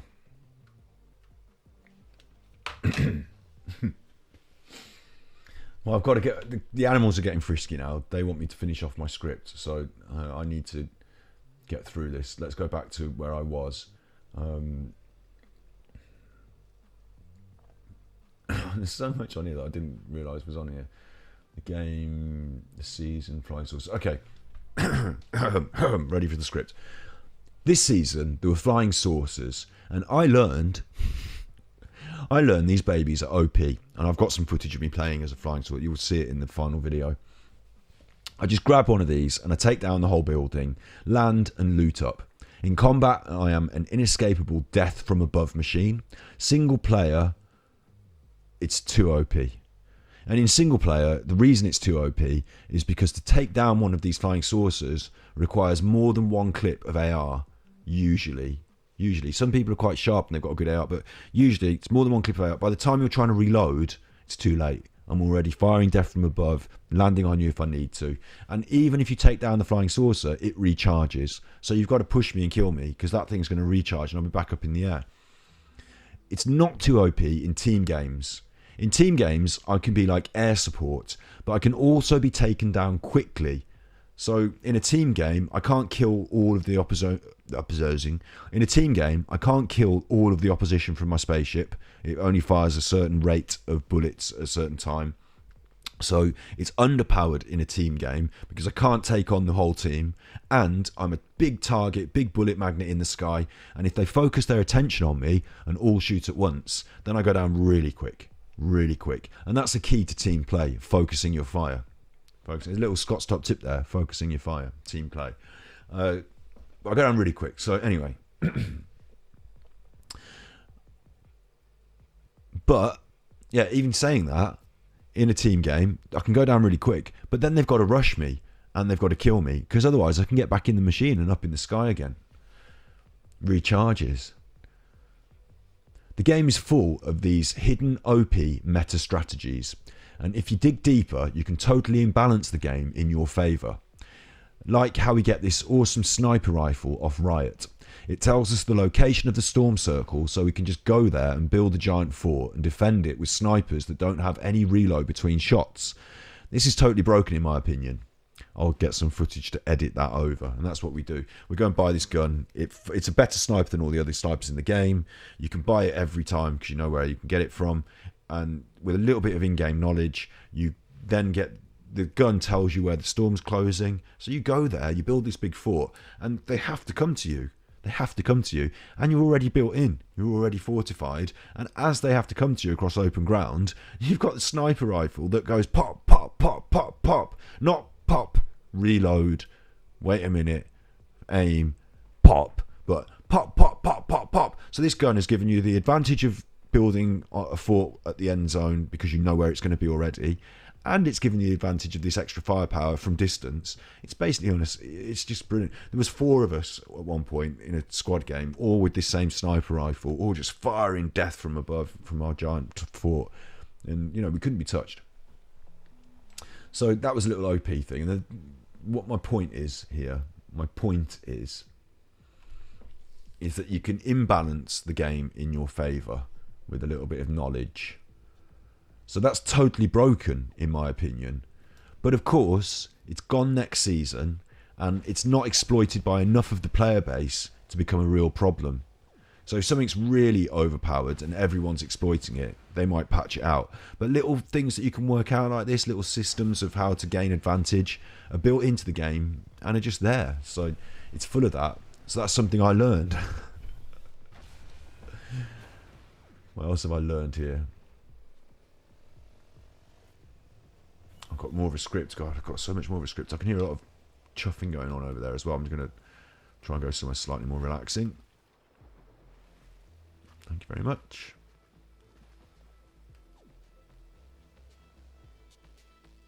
Can you hear that? It's like a party going on over here. I don't want to go to a party. I want to go to the opposite of that. I want to go somewhere quiet. Quieter over down on the beach, isn't it? That's a nice image, that mountain in the distance. Okay. I learned that I do have a limit. This game does become stale after a few solo runs. It's mainly because once you discover a strong strategy, it's hard to do anything different. So most games, I fly in, grab my spaceship, loot up, and head for victory. I'm not bragging. What are they doing?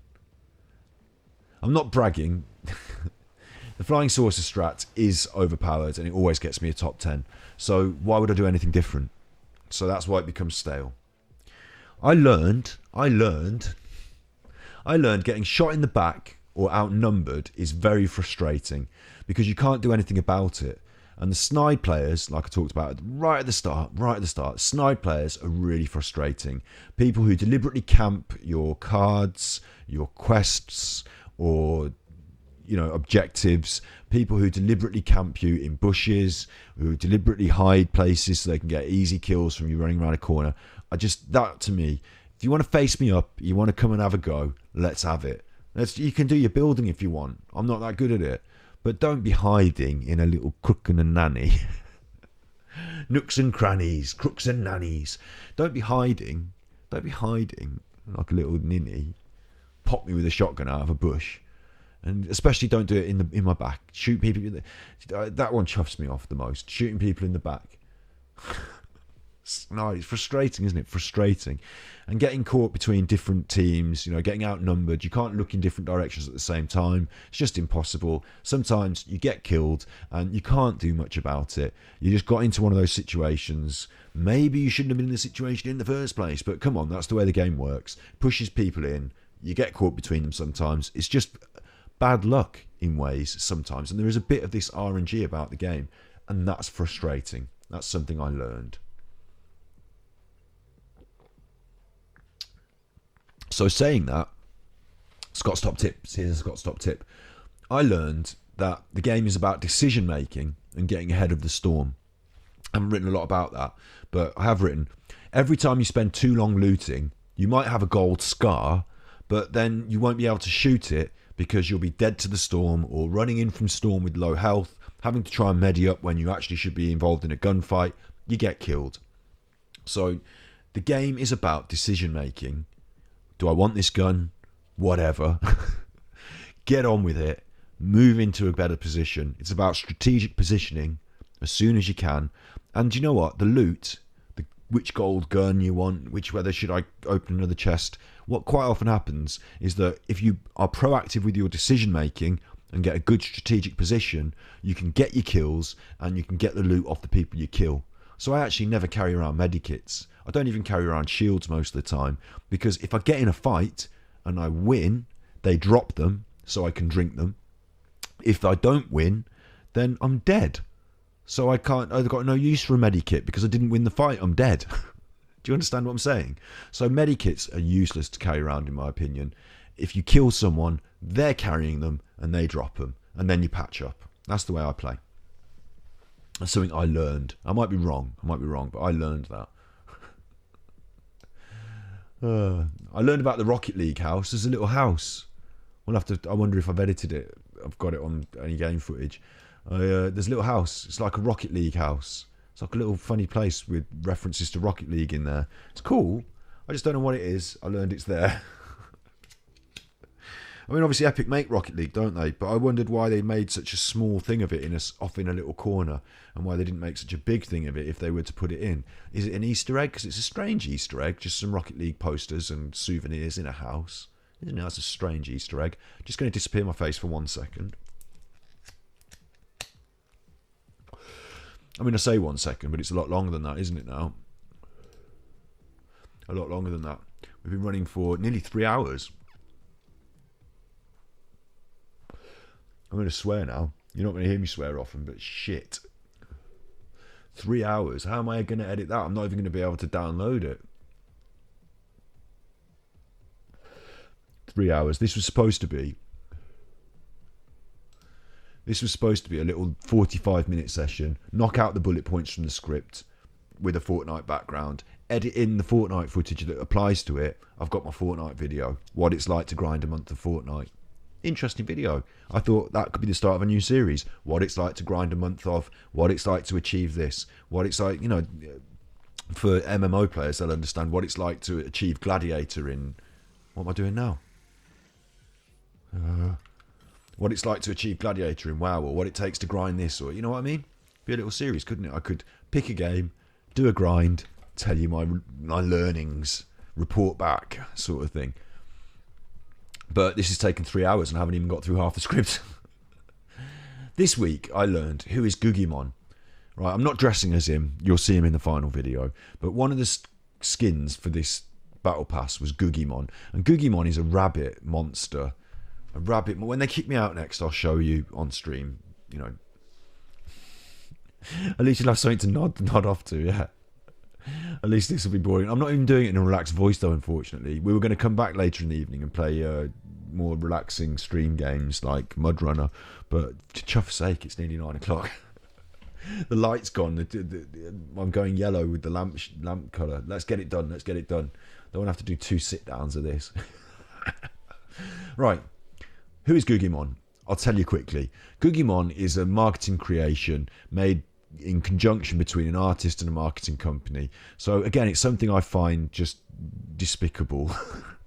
There is the art aspect, so there is part of that I like, but really what I think it's just a way to sell plastic toys and merchandise and to create an Instagram so that you can get enough followers so you can become an influencer, so that you can use your position as followed to sell marketing crap that you don't, that's what Googimon is. And they managed to get themselves in as a skin. I don't know how, I don't know which way it went, who paid who, but Googimon's in. So I don't want anything to do with that. But I learned who it was and what it was as a concept.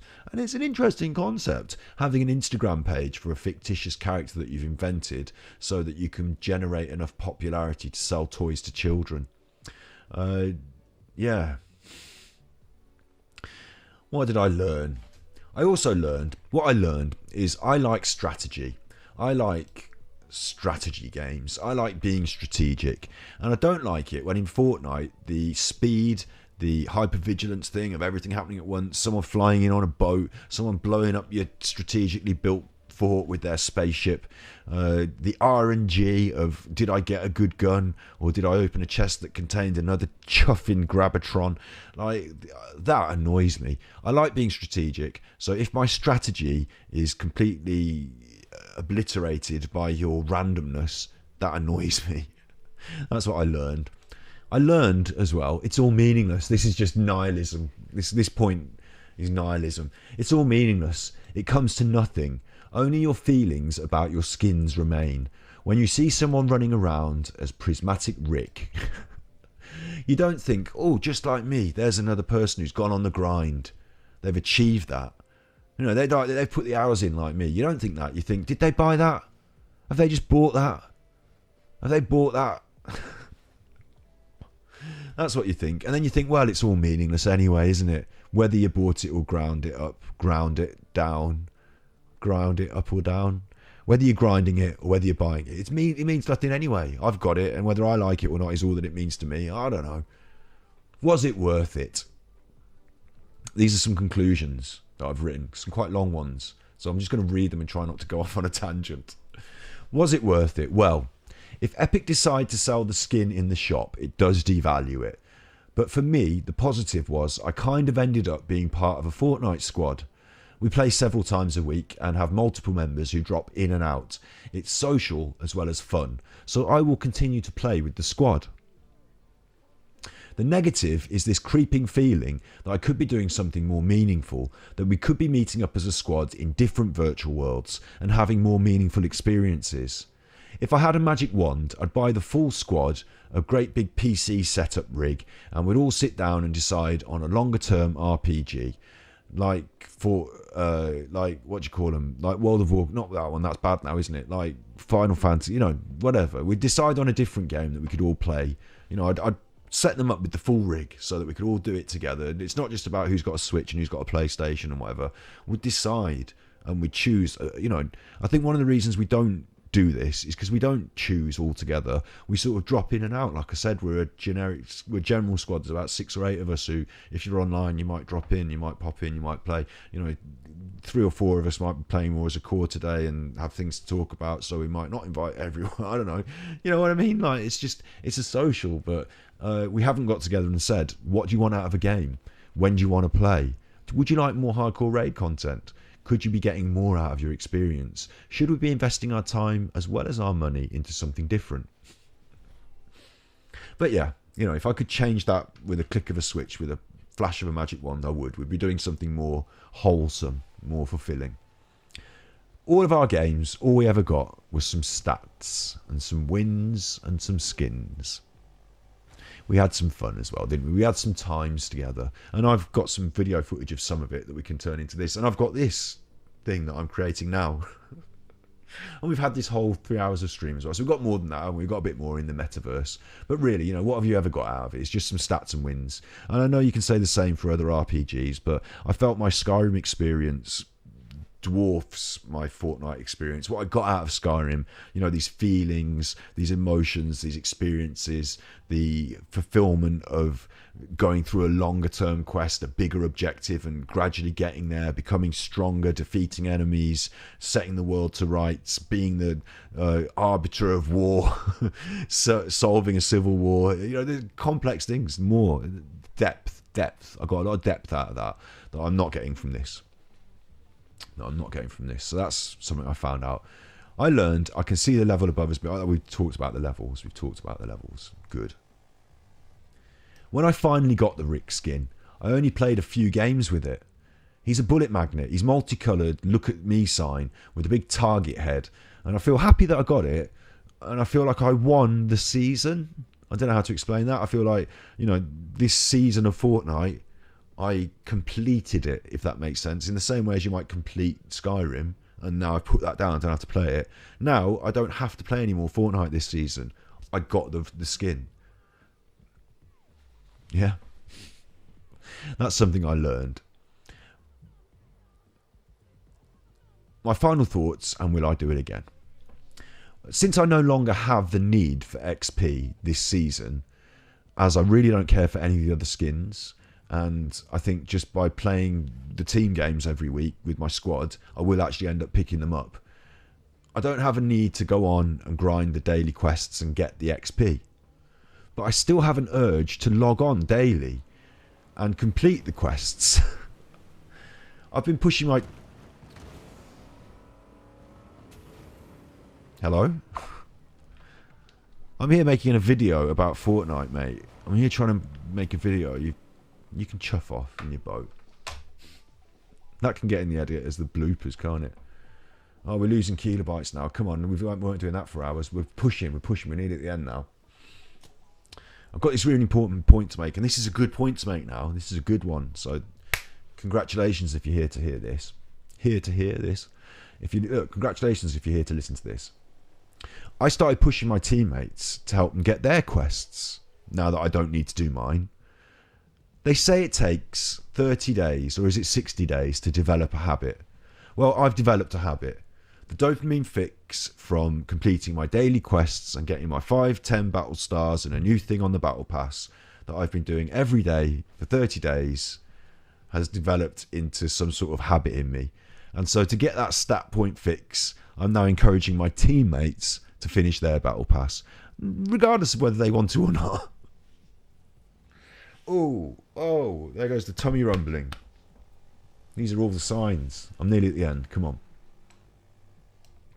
So I developed a habit. So really, I actually really have developed a habit. But will I go on and fulfill that habit and tickle the habit and keep doing it? No. I'm not going to keep grinding after this month. Going forward, I only want to play with my team. I don't want any new skins. I don't need any more stuff. I don't want to grind any dailies. I just want my team to upgrade to a more long-term, fulfilling RPG experience with bigger goals and more objectives. It was good to check in on Fortnite these years later. It still feels great to play in general. It's easy to access and mix and match players. Tickle though is a euphemism. A euphemism. Maybe who wears a habit? Is it the nuns wear a habit, don't they? Could be a euphemism for nun ticklage. Going forward, look, tickled me then. I want us to have bigger goals. Yeah, it was good to check in on Fortnite.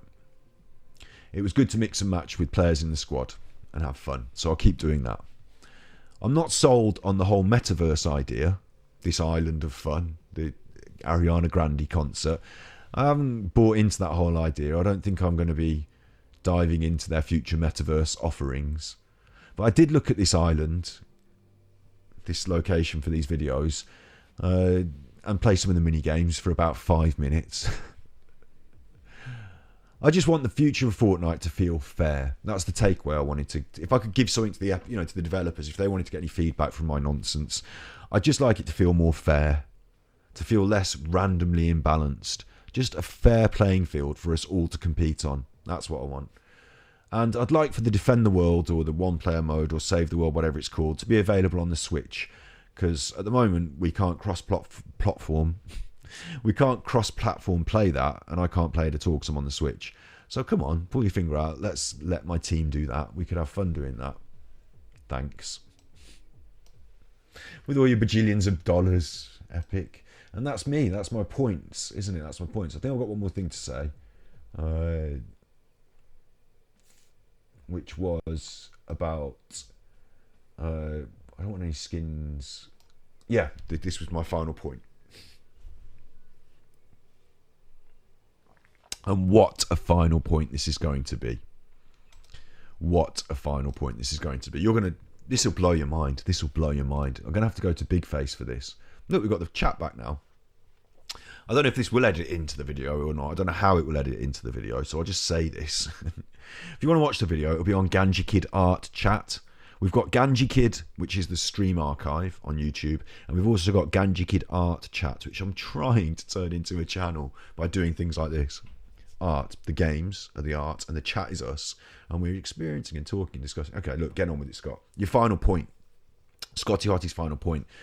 What skin would it take for me to do the grind again? Because the reason I did this grind in the first place was because Rick was an adult themed skin, and I thought, wasn't it interesting to be able to own that skin for what it represents, so I can run around representing these really over the top adult themes that shouldn't be presented to young children, and sort of in a subversive, punky, subversive, punky way, like leaving a porn mag in the toilets of McDonald's. I could run around as Rick, and young people would eventually be saying to their parents, or tuning into the channel and watching it and going, "What the chuff is this?" People who people who are too young to be looking at giant incest babies shot into space would be exposed to that sort of material. And I thought, what a anarchistic feature they brought to the game. I want to at least own that. It speaks to me more than the other skins. So what would it take? What would it take for them to put into the game a skin that I could say, you know what, I need to grind for this. This is another month to grind because that skin has got to be mine. What would it take? I've thought about this. We talked about it as a squad. I mean, there are so many options and there's so much stuff that's already in the game that I just don't care about. Do I want to be a famous footballer? No. Do I care? No. Come on. Do I need to be someone out the movies? No. I'm not bothered to be someone out the movies in Fortnite. Not really. Do I need to... the themes that those movies represent are all bound up in Rick anyway. These adult themes that I could want to... Punks, yeah. Musical. I thought maybe musical people. What if Kurt Cobain was in there? I mean, I loved Kurt Cobain. So, but the marketing thing of, Epic making marketing money from an effigy of Kurt Cobain, a avatar of him in a game. Oh, that would be disgusting to Kurt Cobain, wouldn't it? So he wouldn't want that. So I wouldn't want it for him. So maybe I shouldn't want a Kurt Cobain skin. Who else can you think of? I mean, they've got Ariana Grande, haven't they? So, maybe they could have Kurt Cobain, maybe. I don't know. Michael Jackson. I mean, it's hard to think, isn't it? Who's that big and important to me that if they could represent them as a Fortnite character, I would feel compelled. Could it be... could it be Rodion Raskolnikov Romanovich from Crime and Punishment? Who would know what he looked like? He'd carry an axe. Would it be I don't know. So but then I did something, popped in my head. It came into my head. Michael Jackson would appeal to the kids, wouldn't he? The kids I don't think he was a pedo. I don't think he was. Pedos are weird and pretend not to be pedos. Pedos don't spend all their time publicly running around with children. They do it quietly, privately, dirty. Publicly, they're all like, no, I don't. I'm normal. I don't. Michael Jackson was publicly like, I'm a fucking freaked out weirdo. Like, I just want the kids to be happy, and I've had such a hard time in my life. You could kind of understand his logic. I don't know. Let's not go there now. But what I wanted to say about Fortnite and who would it mean to me? Who could it be? I'll tell you who it could be. Victor Meldrew. Victor Meldrew. If you're from the UK, you'll understand what I'm saying. If you're not from the UK, you might have to Google up Victor Meldrew. He's a character in a sitcom, and he's got a catchphrase. And his catchphrase is, I don't believe it. I can't even do it like, no, I can't do it. I don't believe it. And he's an old man. And I just think it would be so abstract and out there. It'd be so weird to have Victor Meldrew in there. What I thought was his pick, his axe, because you need an axe in Fortnite. His pick could be the telephone, because he always answers to 4291. In every episode, they have this answering the telephone moment. Most episodes. 4291. So that could be his pickaxe. And his emote, because they've got to have their own emote, don't they? His emote could be, I don't believe it. And then I thought, Father Ted, maybe they could, if Father Ted was in there, I could probably go for a bit of Father Ted as well. I bet there's a lot more comedy characters that would, float my... Hello? Who's this? Who's this? Who's this? You got your fishing rod, mate? Thanks. I'm recording a video for YouTube here, mate. So,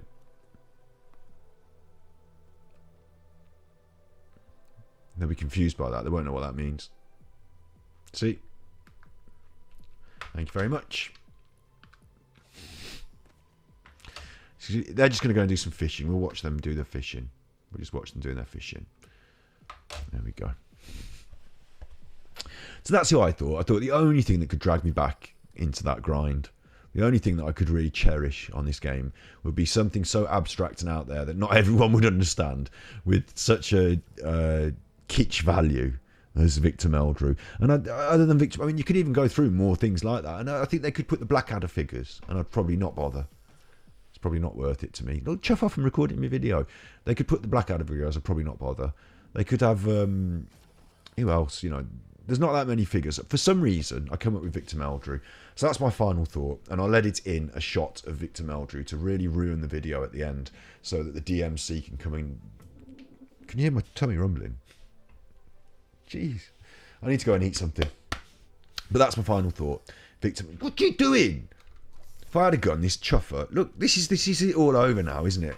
This is it all over. Let's see what goes on here. Look. Welcome to the metaverse. Come and have some fun. Drag me out and drown me. Answer in the comments or in the YouTube video or in the, whatever. If I edit this in. Answer in the comments which Fortnite character, which skin, which person. Answer in the comments who would make such a good Fortnite skin that it would. I should have formulated this sentence better. What would it take to make you grind Fortnite? Who would have to be the final skin to drag you in? Answer in the comments which person or persons or fictitious persons or whatever, your dog, whatever. Answer in the comments who you would like to see as a Fortnite skin. That's clear enough, isn't it? That's clear as day.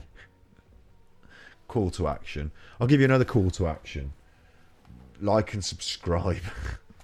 I can't even say it. Oh, my ear popped off me. I can't even say it without feeling. I can't say it, can I? Like and subscribe. Like and subscribe. Where's Johnny Depp's hat when you need it? Where's Johnny Depp's hat when you need it? There it is. Like and subscribe. Yeah, do that though, because it's free. Frankly, isn't it? It's free, and it doesn't do me any favors really. I need a lot more than your your subscription. I need a lot more than. No, seriously though, thank you for being here. I do appreciate it. I've not just been talking into the void. Capital K's popped in. Nigel's popped in. The Ganji Kupuko Warrior crew have popped in to say hello. It's nice to have a little cup of tea together, isn't it? It's nice to see each other. Thank you for being here. Thank you for that. I don't know about this chuffer here. Not thanking them with the fishing rod. They've got problems. They've got problems. What have I got here? Look. I can give them a kiss, an Ariana Grande kiss. I'm not doing that. They'll get funny ideas. What other options can I do? Just give it a little wave. Do that. Little wave. Oh, did you hear that? That was the noise of a cat trying to feed himself. Okay, I've got to go now. I've got to go. You be good, my little pukosh. You be good. And I will see you anon. We are working hard to be more of a full-time streamer. It is supposed to be my day job, so I shouldn't be amazed if I do a 3.5-hour stream. That's the norm, isn't it? I'm going to be on more. I'm trying hard. I had such a week of it. Radiator was cushing out water. I've had to go to the chuffing dentists, moving boxes in and out of my dead nan's house. Oh, dear. Another day, another conversation. I'll be with you soon. So you be good, my little puckos. You be good. And if you can't be good, go and play Fortnite.